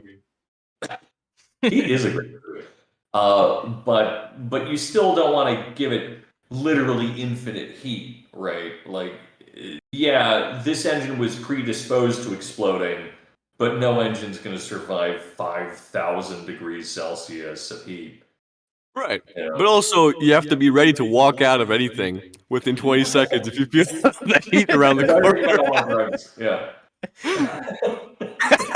I'm sorry, I just shit on your great point, but I just had to, put that in there.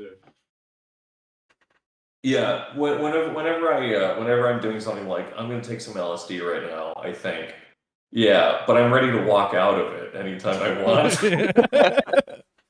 Yeah, dude, lemon juice. Get some lemon juice out there? Yeah.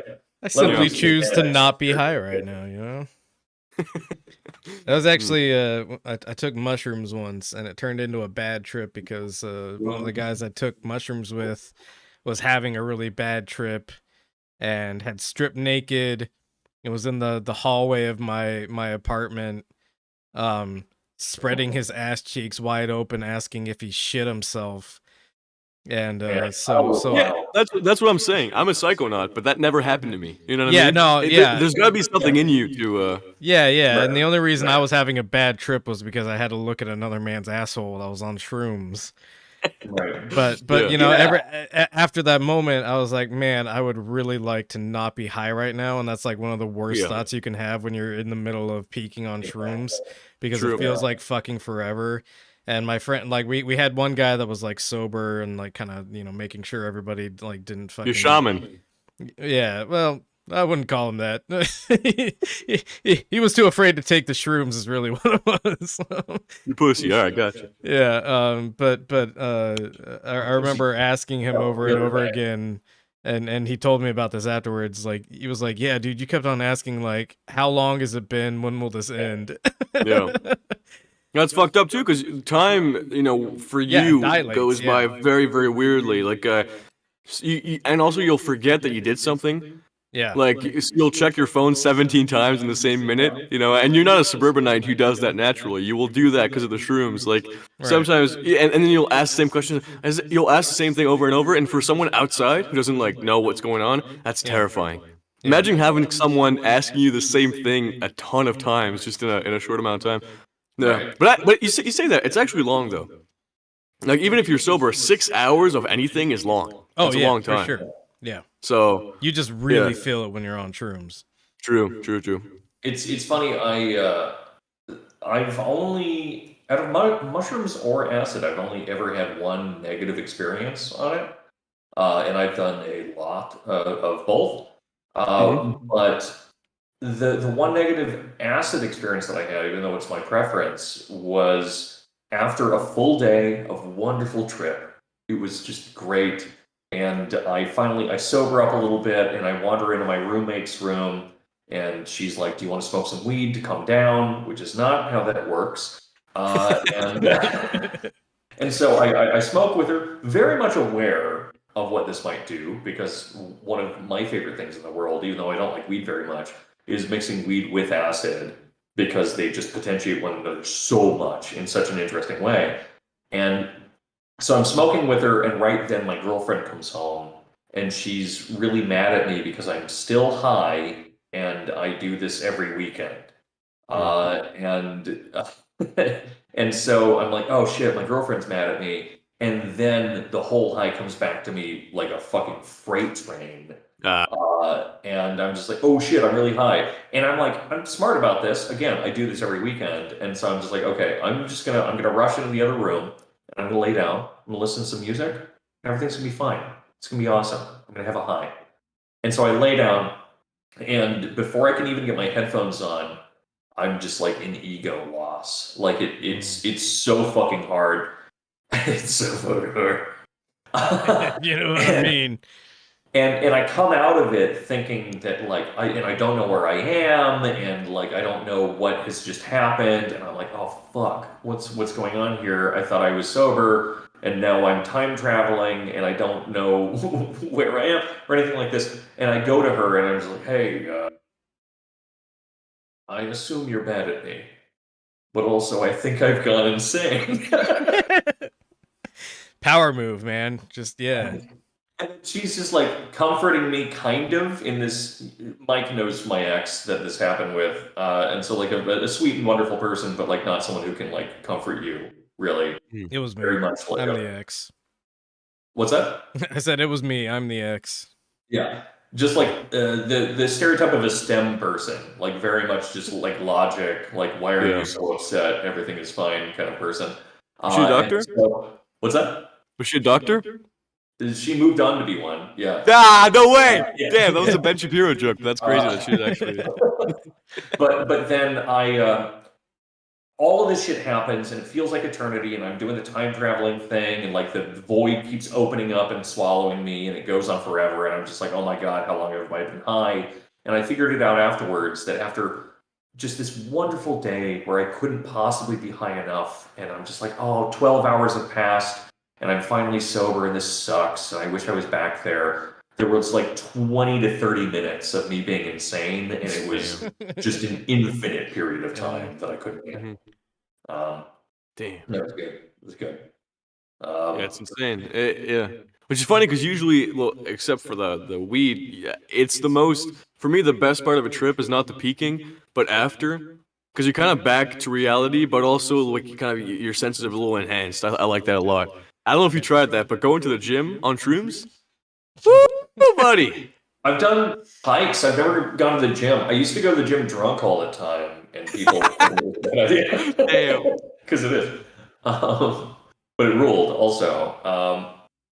But yeah, no, the not quite afterglow, but yeah, the come down, especially on acid for me, was always really nice, because I would come out of, because I would take a huge amount most times, and so I would almost invariably get to that point of ego loss and like total visuals, full vision, kind of stuff, and just lose my mind completely. And it was wonderful, and it was just this life-changing experience. And then I would come out of it, and everything would be pretty enhanced, but I'd be like, oh, I landed, or I'm landing, and here I am in the world with the new forbidden knowledge that I've gained, which is nothing. My new forbidden knowledge is that like I like that song a lot. Cool's awesome, bro. Yeah. But I would come back and on that kind of gliding path back in. It always does feel like gliding, where it just everything is so peaceful, and everything looks better and feels better. and I feel like a better person. But this time, that didn't happen. Damn, that sucks, man. Yeah.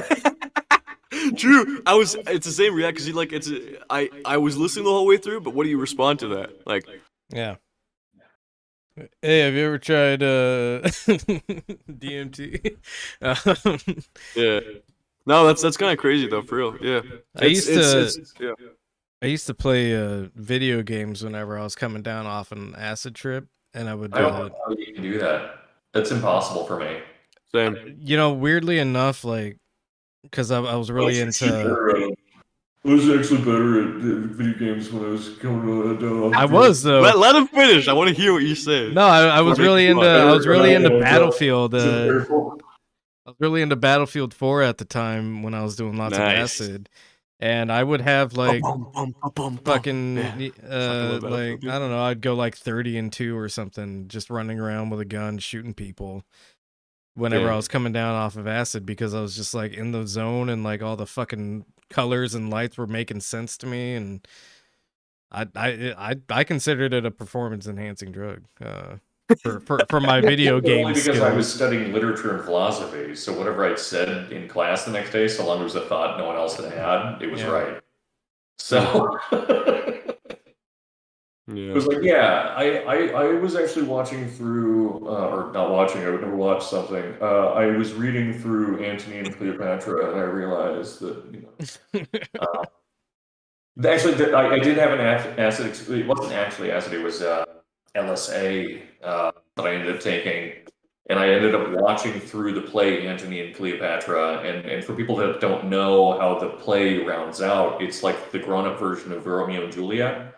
And so they both kill themselves, but it's through a miscommunication where Cleopatra ends up getting I think she pretends to get bit by a snake. Yeah. And then Antony hears about it. He's like, "Oh my God, no!" And so he tries to impale himself, but he guts himself wrong. And then his squire is supposed to like help him with the seppuku thing, and he's just like, "No, I can't deal with this shit," and runs away.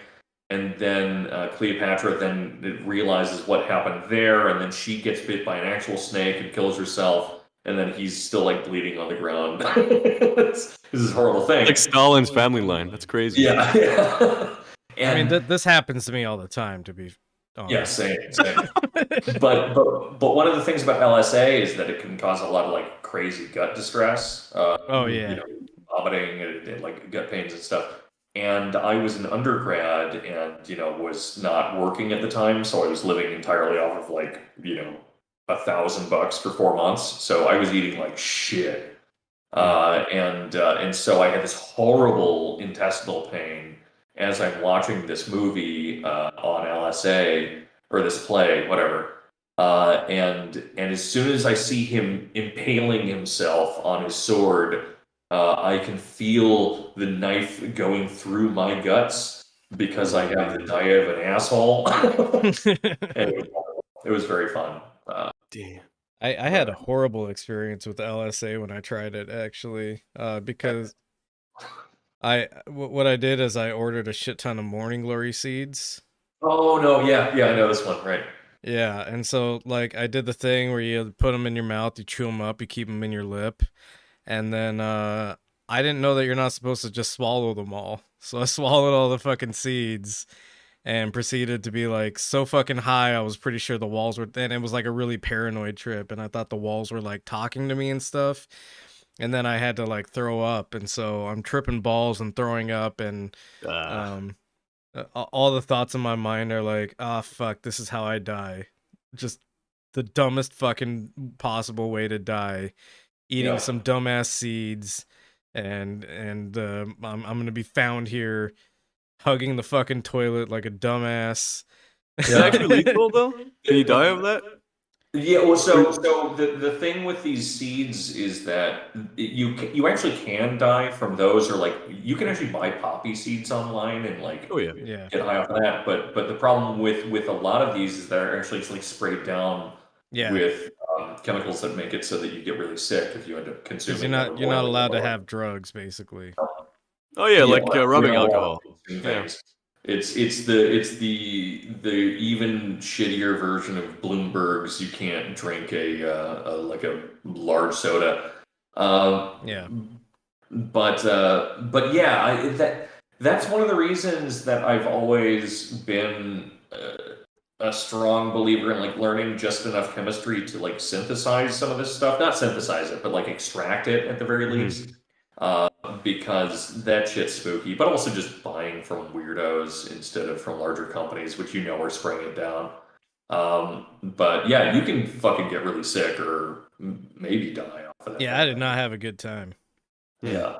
And that was probably just the Morning Glory. That was probably just the LSA that was doing it too. Oh, yeah. No, I specifically sourced it from somewhere that like was cool and not spraying it down. It was just free kind of place or something. It was literally like a small handful of LSA seeds that I saw, or like Morning Glory seeds that I saw. I mean, it takes a lot of seeds, but they're really small. So yeah, it's but the one that I really want to try, and it's legal because so I'm allowed to say that I'm going to do this in the future.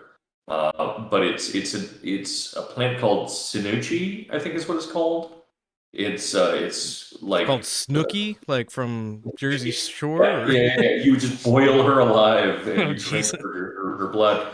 No, it's Sinuchi, and it's called like the sunshine plant or something like that. And apparently it's awful. Yeah, I was gonna say that sounds like some hippie shit to begin with. Oh, it's the sunshine. Yeah, I'm thinking of Hair, the musical. You know, the sunshine in. So the two main things it does is it gives you these really intense auditory hallucinations, and it does something weird that I still can't understand what people are trying to say with shadows. Like shadows become deeper or different or move around or something. So you have shadow people and you hear voices. Yeah, so I was gonna say, yeah, that sounds like something that'll destroy your mind. The worst thing is apparently you also get like fevers and extreme muscle pain and cramps. What's the good part though? What's that? What's the good part? At least heroin is fun for a bit. Yeah, I don't know. It sounds fascinating to me. True. Sometimes it's more like an experiment then. Like you would eat a really hot pepper, for example. It's not because you enjoy it. It's just like you want to try it out. Oh no, I eat really hot peppers because I enjoy it though. But there's an element of masochism here, I think. What's that? There's an element of masochism here, I think. Yeah, that's true. It's because mommy didn't hug me too much, so I like peppers a lot. But that's weird. Your mom hugs me all the time. The idea of a drug that primarily gives you intense auditory hallucinations is fascinating. Yeah. Like I'm curious how that would work, right? Because like we were talking about before when we were talking about movies and how you listen to them more than you watch them sometimes. In Vienna. You know, like, and I heard something about this once from, again, he was like an audio engineer I knew, so we've got to take it with a grain of salt. He ended up saying that films are apparently 80% auditory, which seems. I believe it. But he's like they're 80% auditory, your experience of them, and like how you experience plot and things like that. It's like yeah, maybe 60 to 70%. I believe that. But anyway, so they're mostly sound, and so when you're usually tripping out, there's some kind of audio stuff going on, like you have whispers or repeating sounds or things like that. But usually it's not like a lot of intense sound, at least not for me. It's mostly visuals and this epistemic visual kind of issue going on. And so a drug that decides to communicate with you through sound instead of through visuals, you'd initially think that it would be less convincing, right? Because if I'm not seeing anything crazy happen and there's just a little voice that's saying like pee pee poo poo in the back of my mind, like then that's not going to be your parents. Kill your parents. There's Skittles inside your mother. Right. Open her up. Get her up. Exactly. But if it could be significantly more convincing to you if it is actually speaking to you in like symbolic language, I think that's really curious. So if I kill everyone I know. I was going to ask that. Do you think, has it already happened? Because usually for actors and all that stuff. That happened a lot. But has there been a theory grammer that kind of went crazy? You know what I mean? That killed people or went to jail? That would have been. No, I'm sure some of them have gone to jail before or during. Oh yeah. Who hasn't? Who hasn't? I'm just saying something like crazy, like killed multiple people, then ran away from the cops, and then like ran into a tree, and then they caught him. You know, stuff like that. Like there was one that did something awful, but I don't remember what it is. But yeah, nothing that comes to mind immediately. It just seems to me they're all like rapists and whatever, but it's not anything cool. All weirdo perverts, not me. Yeah. But yeah. No, I really feel like there's something at like the tip of my mind right now where someone did something really dreadful, and it's not me. It's not me. It's not me. I'm not the guy. Yeah. But did something really awful. What happened to that one guy? The one that would always post the It's Wednesday video. I forget his name. Oh, he got accused of being a pedo, but I don't think it was real. Oh, everybody gets that. Come on. Yeah, he got accused of being a pedo because he had like an anime kid as his avatar picture. I mean, anime is a red flag, to be fair. It does not look good on you if someone calls you a pedo and then you delete your account. Yeah. Right. True. We're still up. 8 plates is still up, so it doesn't really. No, but I always say this. I don't know if you agree or not. Tell me if I'm wrong. But for me, it's always been like the right calls you a pedophile and the left calls you a racist. That's usually how it goes. That's the number one insult. It's like the one thing that overall they all hate the same amount is that. You know, so it's just like as long as you piss someone off, I'm like, yeah, your buddy with the cool epic like I don't know, some like Storm Warrior 1488 channel. I don't want to have him on the show because that's a gay fucking idea to have. And then they're like, oh yeah, really? What about this? What about that? I'm like, no, just shut up. I block him. Then obviously, then it comes in. You know, even worse, people who have been on the show and unfunny. And I'm like, bro, no, that's just shit. I'm not gonna, force my audience to listen to that, and I cut them out. That's where the allegations start flying, you know. So I don't believe in that. But there have been a lot of big, politigrammers, as I said. It wasn't a joke. That have been accused of being, they got like a meetup, and then there was a girl that passed out, and like they brought them into a room, some some weird shit like that. That's actual things that happened. It's not an unfunny guy just throwing allegations out there. Right. Yeah. No, and like I'm certain that there's a lot of that shit that happens. Like it's weird how oftentimes people will be just willing to hang out with you because you exist on Instagram with a certain amount of followers. Oh yeah, that's fucking creepy to me. Even though it's cool when I get to meet people or something like that. I don't do it very often, but having a chance to do that is cool. But the fact that you can simply just ask, like, hey, let's meet at this bar over here, and then they're willing to do it is kind of like, you guys should think about it more. Yeah.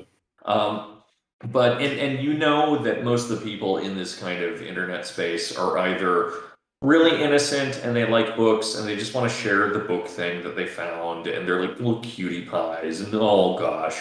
And there's some kind of ambiguous space in the middle that I like to think that we're all in.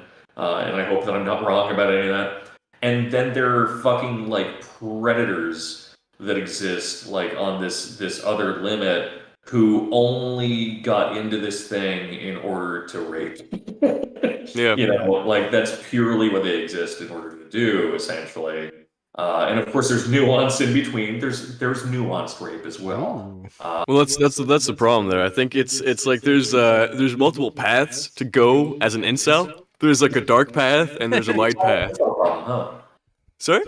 It's all an incel problem, huh? Not necessarily, but I think that in a big part, because it's like anything else, If you're as a kid you're a little fatso, and as an adult you become fit, you get fit. Obviously, you're going to be more proud of that than if you were good looking your entire life. That's the thing. So there's a light path. There's the 8 plates path where you turn all your rage and psychotic anger into like bits, and then there's the what was it? Was it MoMA PS5? Something like that. I'm not gonna.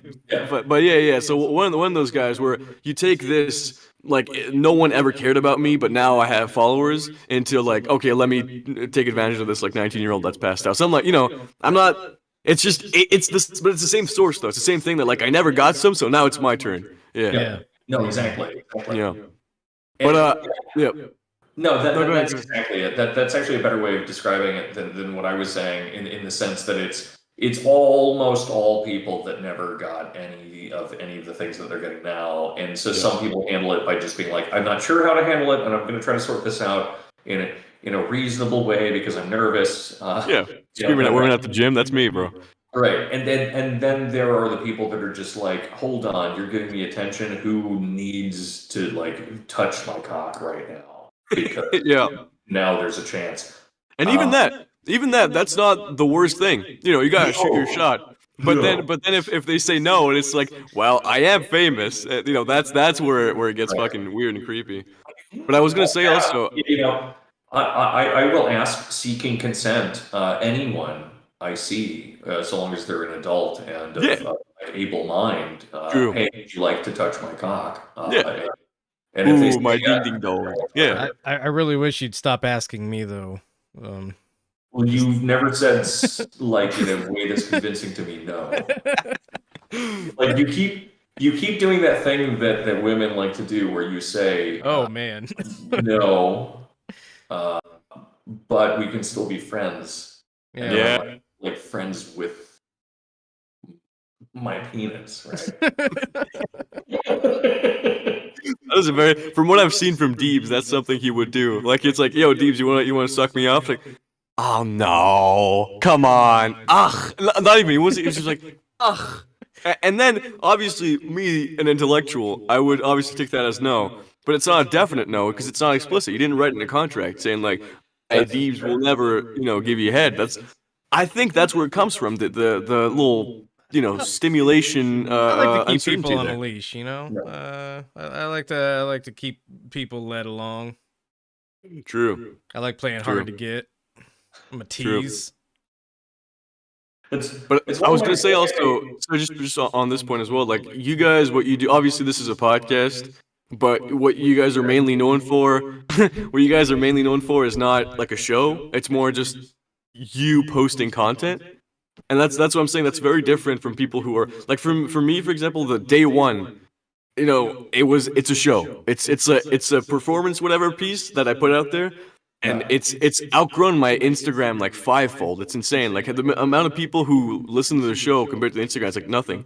But it's always been like this is. So if I were to meet people, it'd be in a context where it's like I and my buddies do a show and they attend. It's hugely different than Instagram or like content, because now if you do like a meetup, it's like, oh, suddenly these people who follow you who are in the same area are your best friends. So there's not this like division between like stage and audience, and it's more like, yeah, we're just hanging out like that. I think that's a lot more dangerous, because then they think that they have to be cool and edgy to impress you, and that's dangerous, because then it can just fucking do whatever, I don't know. Well, I think the needing to be cool and edgy thing carries over in either case. Yeah. But that translates. Sorry for speaking with my mouth full like a big fucking baby, but it's like. But yeah, that translates into like a heckler. If a heckler does something stupid, I'm like, yeah, get this guy out of here. We have a show to run. But you can't really like kick out a guy from your group. Be like, I'm gonna keep hanging out with these fans, and you can just like it. That's it's a little harder to do. There's no bouncer at your personal events. Is what I'm saying. Yeah. It's also really interesting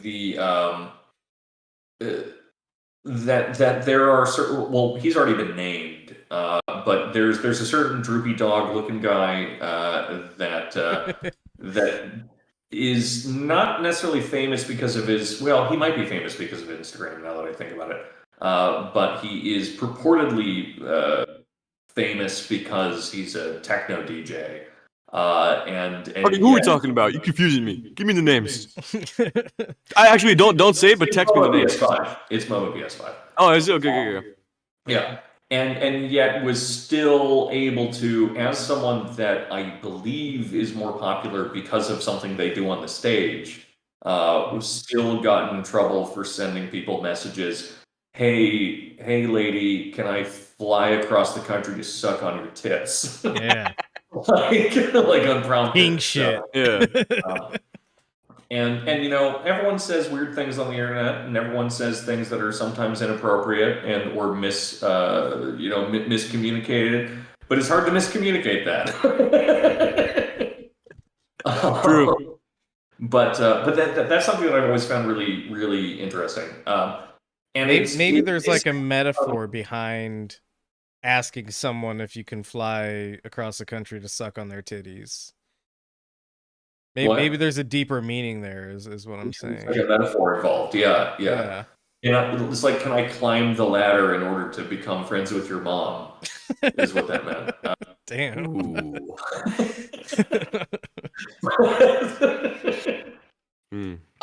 I don't. Yeah.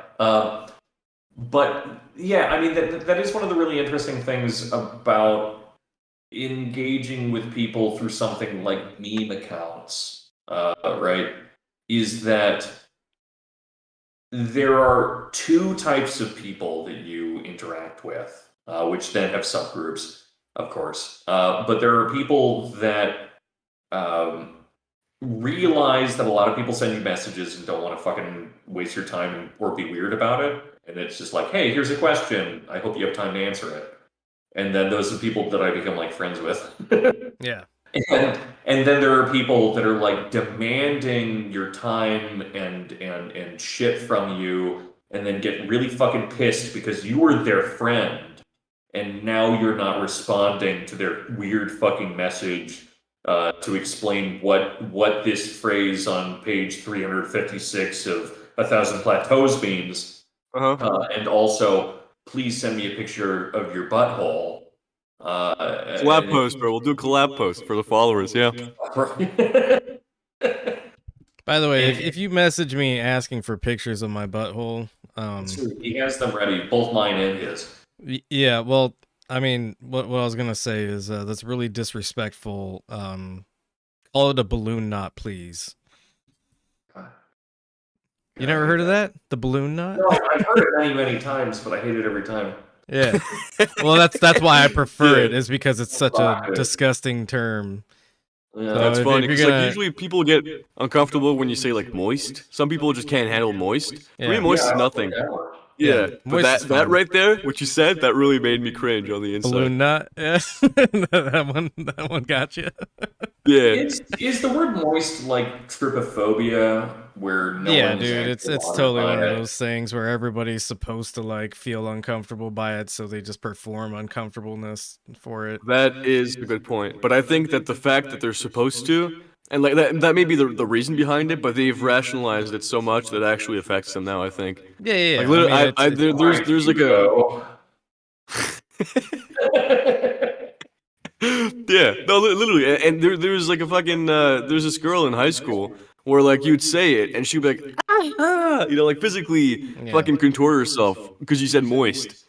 Obviously, you would say it as many times as possible just to fuck with her, but it's still crazy. So that's actually the question on my end when it comes to these performative phobias, right? Because of course they're genuine reactions at this point, but how many of them are genuine reactions in the sense of, oh, that's mortifying and disgusting and I can't handle it, and how many of them are genuine reactions in the sense of, if this causes a bodily convulsion, I'll then get a serotonin or a dopamine kick because I get a kick of it. And not even thinking about it as an attention thing. Like, it's not a psychic thing at that point in time. It's totally somatic. But it's, I really, I think there's something going on here where some people are experiencing actual pain and some people are experiencing pleasure in performing pain. Change your mind that she was Chinese? No. Why would that matter? Damn it! I was trying to, that was a sneaky attempt to try to make us be racist, but it's not gonna work. Not today, Satan. No, I don't even get it. Am I not coming through correctly? What's going on? You didn't hear it? Who's the China lady? The girl who contorted herself, she was Chinese. I get it. But it clearly doesn't change your opinion, so that's good. Good for you. Yeah, we passed what the I'm test, saying I is, guess. See color. Wait, you guys keep going on. I have to use the little boys' room real quick. You know what? Mike does this all the time. Yeah. DC, I encourage you. Also go to the bathroom. I'm not dealing with this shit. You guys can talk shit about me. I don't care, man. Fuck you, Mike. This is the second time he's quit the podcast in like 3 days. Hell yeah. I'm going to be alone here in the Benzo Rehab dungeon. Oh, boy. I mean, I saw myself out properly. I don't know what that means. Anyways, guys, it doesn't matter. It doesn't matter if you're one of the 3 listeners live or one of the millions that are going to listen on Spotify later on. The important thing is, I think everything you said here, whether you liked it or not, 8plates.com is really the way to go. I think 8plates.com is the place to be. Gumroad.com/8plates is actually the best place to be. 8plates.com. I think Gumroad.com I just heard. I've been hearing through the grapevine that 8plates.com and Gumroad.com/8plates has been a real gut buster recently. I don't know. I don't have anything to do with that. I don't know about you, but I've heard it. Yeah, exactly. So I don't know.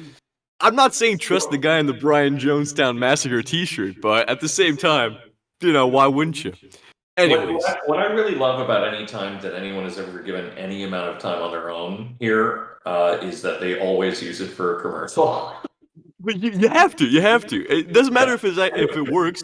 The odds of conversion rate is 0. I doubt people listening like, oh, I want Danko's intellectual podcast in my ears. Like, oh, let me check out the retarded podcast. That's not gonna happen. But still, do it for the bit. That's the really funny thing is, so what I do for my day job, I'm not gonna say, but I am extremely concerned with conversion rates every day. Like that's one of the main things that I focus on. And the idea that anyone goes on to a podcast with like 100 people listening, right? That's a loser podcast, by the way. 8plates beats 10K every week. We're not doing as well, but we're doing okay. I'm joking. You guys are doing great. I'm just saying. I wanted to flex on the guys. Go ahead. Are you actually hitting 10K a week? Yeah, weekly. That's awesome. Hey, eat my shit, man. Okay, so actually, let's use those numbers from my experience with this, right? So your conversion rate, if you go on to the 8 Plates podcast, this is going to be me torpedoing your podcast. No, I'm sorry. But the conversion rate, if you go on to the 8 Plates podcast and you end up communicating to everyone on that podcast, so you do your pitch at the beginning, right? Then your conversion rate there, optimistically, for people that even end up looking up the thing that you just mentioned, so 10,000 times, is going to be, you're still going to have 1,400 people that maybe Google it, which is pretty good, right? But then from there, you're probably going to have, I don't know, anywhere between 40 to 100 people that actually end up listening to a thing, and then God knows how many people will get all the way through it. So like there's an amount that we'll get through, but then we don't have quite as large listenership because again we're meme assholes that do a podcast also. Yeah. And so but I understand your sentiment. I'm not agreeing with the sentiment, but go ahead. And so with ours, it's this whole thing where it's like every time I pitch an idea on here, if it's for something new, and again I'm going to torpedo us now and talk about how bad the marketing is for other people. If you come onto our podcast thinking that it's a good way to pitch your short film or your podcast or something, you will be lucky if 14 people check it out. That's just how the numbers convert. Oh, for me, it's a fun time to just hang around, talk about stuff. That's the reason. Yeah. And so that's why I always think. I don't know about Pee-wee. But when people are given the chance, when everyone else walks away, and even I do it, like I said again. But as soon as everyone walks away and you're given a chance to say whatever you want, you decide to do a commercial, which will not help you. Yeah. And I love that. I think the smartest thing that anyone who's ever been on our podcast has done is never mention it to anyone ever again and never talk to us ever again. Thank depths of Wikipedia, you fucking smart person. Yeah. Smartest thing anyone's ever done. Smartest thing. But and for me it's even dumber, right? Because if I brought up the workshop that I host once a month, that actually might be helpful to me, right? instead of, or once every 2 weeks or something. But if I bring it up every week, it becomes so nullified by the ongoing context that literally no one will ever look it up. Or at least that's how I think about it. But then I'm curious about like these YouTubers who, because it does work in their case, but I feel like they're in a different circumstance because their videos are like 10 minutes long, right? And so it's a reminder every 10 minutes if you really think about it. And so every time they say like and subscribe, and I was always thinking like, this isn't gonna fucking work. Why do you even say that? People are just gonna do it or they won't. Why do you bring it up? But then if you're binging someone's show and you watch 4 or 5 episodes, each of which are 10 minutes long, and they say it every time, eventually you're probably gonna do it. You're probably gonna do it. And so there's Also, a balance. I Do think you say it once a month, or do you say it every fucking 7 minutes? Like those are the only ways that you can get it done. Well, that's the thing, but also I feel like if I say, my classic gumroad.com/8plates one time per month, for example, people who start listening at the week after, because we always get new listeners for different sources, sometimes a repost or whatever. It's like, if you don't say it every time, then there's people who are being, who might not even know about this. And funny enough, that's something that's insane to me. I would never pay for a podcast I don't actively listen to, because to me it's dumb. Why would you pay for the bonus content if you don't actually get the free one? You don't enjoy the free one. But that's not the case. You know what I mean? I know people who paid for it. I see the click rates. There's people who pay for gumroad.com/8plates, bless them, but never open the links. I'm sure. That's insane. Thank you, but also why? I don't understand that. So like they pay month after month, and it always tells you, it's not like a scam or whatever. It's not you do it once and you forget about it. They send you an email every single month about it, and then but they never click the link. I'm like, why? Just because you like the idea of it? Maybe they have like a pay pig fetish or something, Yeah, maybe. That's the entire idea to these subscription models, right? And the way that you say it, where no one's getting tricked. No one's getting tricked in a literal sense, but people are. It's still a trick, right? Okay. In the sense that I'll throw myself under the bus, right? So with the workshop, so we have like 40 students right now, and Mike, how many usually show up for a class? 6 to 12? Yeah, 12 is probably a very rare occasion. What's up? I was saying 12 is probably like a very rare occasion, but usually around 6. Yeah, so I think that maybe the average amount of people we have in the workshop is like 9 people, right? And that's like on a good month, maybe. So probably even less than that, 7 to 8. And because we have like 6 regulars, anyway. But so it's a lot less than 40, is what I'm saying. And what is happening with those other people? And a big part of it is, some people signed up for the lectures or something like that, and they check them out. But frankly, I find it doubtful that people end up signing up so that they can check out a lecture that comes out once in a while, and then listen to me dryly talk about, poetry.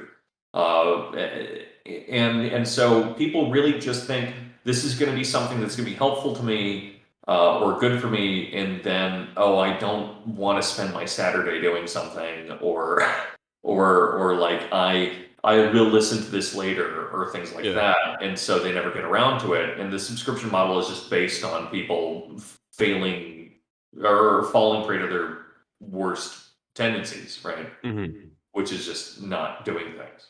Yeah, but you're selling something that's like beneficial. It's supposed to educate the unwashed masses, whatever. Yeah. And if they mine is purely entertainment. It's schizoid and it might enlighten you in a way. Like if you don't think about anything, you might think of something differently, whatever. Yeah, sure, but it's still comedy at the end of the day. No one's like, I'm gonna buy this comedy podcast bonus to better myself. It's not like a workout plan or a seminar, which is even weirder for me. It applies to the case, right? So if I end up paying for the 8 Plates podcast, and in order to get a good old chuckle, there's still a very high likelihood that I'm never going to listen to it. Why? I get you, and it's true. I see the stats, but it's insane to me. Like, just thinking about myself, I would never pay for something I don't consume. Even podcasts I like. Right. You know, I fucking love Matt and Shane's Secret Pod. I love them. But I'll stop paying them when I'm not listening. So, like, for a month or two, I'll be abroad, whatever. I can't do it. I'll stop paying. Then I'll get back on the train later on when I have more time. It's just I don't see. That I've noticed as well, because I've been really poor most of my life, and now I'm like middle class, right?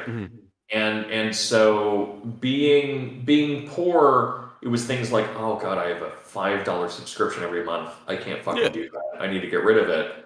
And at this point in time, it's I don't fucking think about it most of the time, and so I'll make a $5 subscription once a month to something that I thought was a funny idea at the time, and then 6 months later I'll be like, oh fuck, they stole $30 from me. Right. What's up? Oh no, go ahead. I was gonna change the subject real quick, but no, the last thing for me is that, so on the Patreon, so you can give part of your Patreon dollars at the end of the month to other Patreons, right? And so I've subscribed the Patreon to other Patreons that are like within this general realm of stuff because I want to support them. Which is funny because it just becomes a circuitous grift. It's like, in the art community where it's just like Yeah. It's like in the metal bands buying each other's EPs. That's great. Exactly. And then I keep thinking I'm gonna check out their stuff. Yeah. And I haven't looked at a single fucking post. Like, not a single one from any of these people. That sounds ideal to me. Check out gumroad.com/replays. Forget about it. Doesn't matter, Nah, I'm just joking. Yeah, that's crazy though. It's interesting. That's a very good insight. Like, I didn't even think about that. People just like don't care about $5. Still though, like even $1 like a month, if you put it across a long time as X goes to infinity, that's still money. I'm not Mr. Penny Pincher over here, but still, I don't know. Which, by the way, if you go to patreon.com/Trincata, what used to be $20 a month, which would have been $160 over 4 months, is now $5. So the amount that you would have been paying for 1 month, you now get 4 months of, which is almost half a year, really, if you think about it. That's a huge amount of time. That's incredible. Huge chunk of time. So the amount of money you're spending right now by not signing up for it is insane. Nice. That's good. Yeah. Yeah. What's up, Mike? No, I was saying that was good. No, I'm a fucking idiot, I guess, because I set out to have the Benzo Rehab dungeon always be free for the people, because I care about the people. Yeah, you do care about the people. I think that's the depends how you do it. Again, everything's about, like, being a shill doesn't mean making money. Being a shill is being a shill. Yeah. It's like are you calling me a shill? No. But I'm saying it's like if you make it's the freemium model, right? You're supposed to get all the enjoyment you want out of the free episodes. If you then turning the free episodes into garbage just to sell your premium, that's stupid. Then you don't care about the people. But if you make a solid podcast people listen to every week, and then also offer more, something different on the page. That's on the paid version. That's fine. It's not the same as like being like, oh, I don't care about the people. Fuck you, pay me. It's a whole different mentality. If you are a gastroenterologist who gives out like surgeries for free, and then on the side you're like, by the way, $5 a month to listen to me fart into a jar. Hell yeah. Like, but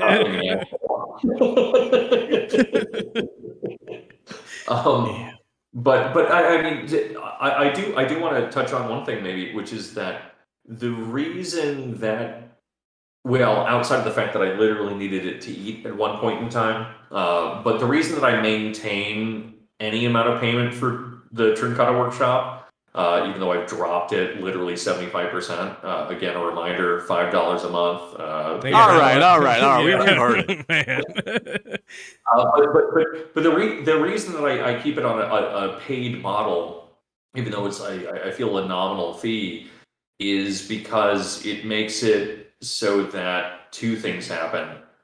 People who just want to go in there to fucking wipe their ass on everyone and troll probably won't do it. Like, it's not worth paying a subscription in order to shit on people, usually. I mean, I think you can do that for free. Exactly. Just do that on Reddit. And so it defends people from that, but also the sense of just, if you're paying $5 a month for something, it might encourage you to be present for it, right? Which apparently doesn't work that well. And that's where you're wrong. That's what I'm saying. I don't know. You guys are talking, but yeah. So it's only troll defense in the end. That's all it is. Yeah. Damn. But Mike, you were saying something. You wanted to change the subject because apparently this isn't interesting to you. Oh yeah, that's true. It's probably horribly boring for everybody who's listening. I am, but it's interesting to me. I am incredibly fascinated by how long DC has been eating the same plate of lasagna. Wow. We're so going much, on bro. 2.5 hours, and you're still fucking picking away at that shit. He doesn't want to talk with his mouth full of food. He's only done that. Oh yeah, once. that's the thing. I'm not a fucking disgusting pig animal. I just, there's no way that's still warm.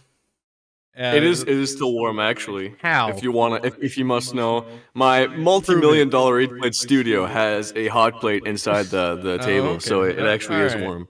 Alright, It's not really fair hot. enough. It's not hot. It's not hot, but it's still kind of warm. So it's Okay. not as Okay. Yeah. I was just impressed by that. Like, I would have fucking gotten over that a long time ago. Like, now he's going back for a bite. Yeah. Also, yeah. I'm not that picky about how hot or cold food is. True. Oh, for me, food, it's like you're hot and you're cold, you're yes and you're no. You know, it's kind of, it doesn't, it's not. If the food's good, it doesn't matter to me if it abides by the Katy Perry rules of Yeah, I was good gonna and bad. say you use the Katy Perry rules of food. Yeah. Like, I think that's a poor brain thing. But like if a corn dog is still a little frozen in the middle, and if I'm drunk enough, I'll still eat it probably. But usually, that's the one line I won't cross. Frozen. Depends how much of it is frozen. That's the thing. If it's like the dog is frozen, fuck you. I need to reheat it. Yeah. But if there's like if you take that first bite and it's Yeah. fine, you take the second bite and you're like, something's off. You take a third, it's like, that's a little frozen. Then I'm just like, how drunk am I right now? I'm completely different. I can't eat cold pizza. That shit drives me crazy. Yeah, no, you're a fucking weirdo. No, well, that's the thing. It's always levels of how much do you need it. Are you extremely hungry or just a little hungry? If you're a little hungry, then, that's, I won't touch it. But if you're really disgustingly hungry, like, cold pizza's fine. It's not depends fine. which type. New York slice? Yeah. New York slice cold is fine. Yeah. Without drinks. Sure. Yeah, I mean, maybe with the water. He's wavering a little bit. Now he's just trying to be cool. He's just trying to be cool. He's trying to show off. I don't care. You look at Beetlejuice. I don't like it. Yeah, I like it. To come swinging in with, what about an ice cold Chicago style slice? True. But it's not delivery, it's DiGiorno. Yeah. Or, you know what I've always kind of thought and was confirmed for me recently, because Mike and I had it when we were in Chicago, ironically enough. Detroit style pizza. Okay. One of the best types of pizza. That shit rules. What is it like? I've never had it. It's big, floppy. It's thick. It's like fluffy. It's crispy on the edges. It's almost all edges anyway. Mm-hmm. And well, like a pizza should be, and it is always, I guess, now that I think about Chicago as well. It's all edges. But yeah, so it's crispy, it's fluffy, it's thick, it's square, which is curious. Okay. Look it up. Mike, producer, look up a Detroit-style pizza. No, but what I was asking, is it like thin, or like you said thick, but what does that mean? Thick like Pizza Hut thick, or like actual deep dish thick? Bread, like it's not to the point of deep dish. It's a balance. See, that's what we're looking at here. Detroit style pizza. And so it's not a pie made of a bunch of cheese with a little sauce sprinkled on it like Chicago style is. Which again, I think Chicago style pizza is fine. It's just not pizza. Yeah. But yeah, so it still eats like pizza for the most part, but it's crispier and fluffier crust. It's not this weird fucking pie that spills everywhere. It's good as shit. Yeah. That's crazy. I just realized I only like New York style. You know? What? Like, I only like New York style. That's what I realized. It's not like, like New York slice. That's essentially the only thing I can actually enjoy. Because even deep dish, I had it, right? It was alright, but it's not something you crave. It's not like, oh yeah, let me have some pizza. You don't want this, like, big sloppy. I like this, fold it up, eat it up, you know? That's just Or like, actual Italian pizza, Like, Napolitan. what's Italian pizza like? I don't think I've ever had Italian pizza. Yeah. Have you been to Vienna, dude? No, I've never You been to Europe? I've never been to Vienna. I've never been to Europe, actually. Damn. Yeah. Not cool like you guys. I've never been to Europe either.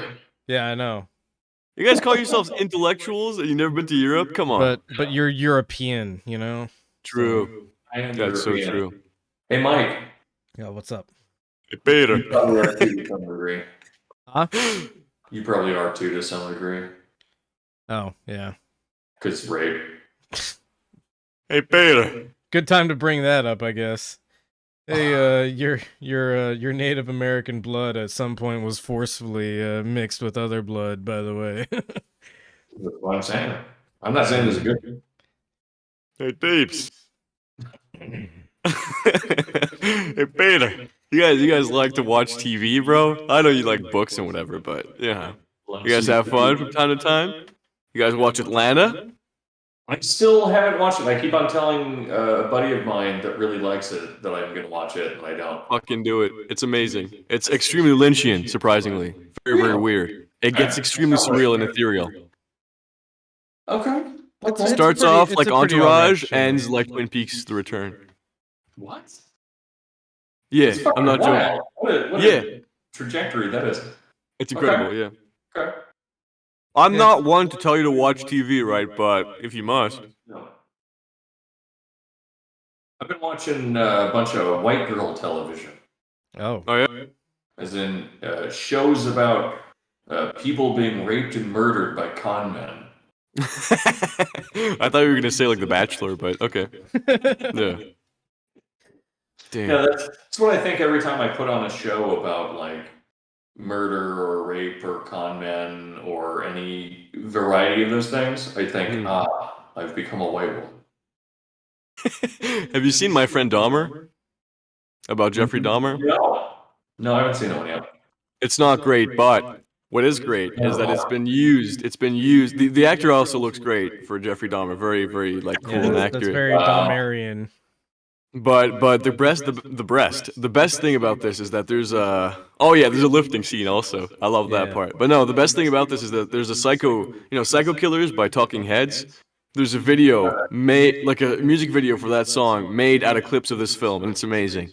And I think it'd be a nice way to end the show because I have to leave very soon. Despite my lasagna not being done, but if you want to play some copyrighted music, get copyright striked, exit with a bang. Let's fucking up to you. Fucking do it. You just look up a picture of Dahmer. No, I looked up My Friend Dahmer. Oh, you friends with him? I'm asking you to. Oh. Because he does not look like Dahmer to me. I think he does. Depends when, but if you look at the picture, the second picture right there in black and white when he was young. Yeah, that looks like him. Okay, I get it now. Because it's like when he was young, it's not when he, was old and beaten to death. Yeah, that's crazy. He died in prison. He was short and had the mustache. Yeah. He was beaten in the shower. And that's a huge psyop as well. Yeah? Like they say, oh, a righteous guy killed him. No. The prison guards put a guy who explicitly said he hated Dahmer and left him unsupervised in the showers. It's insane. If you read about like how Dahmer died, it's crazy. In Epstein, though. Couldn't have happened to a better guy, Damn.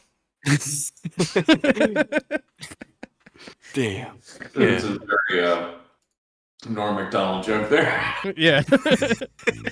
You know what they say, speak ill of the dead.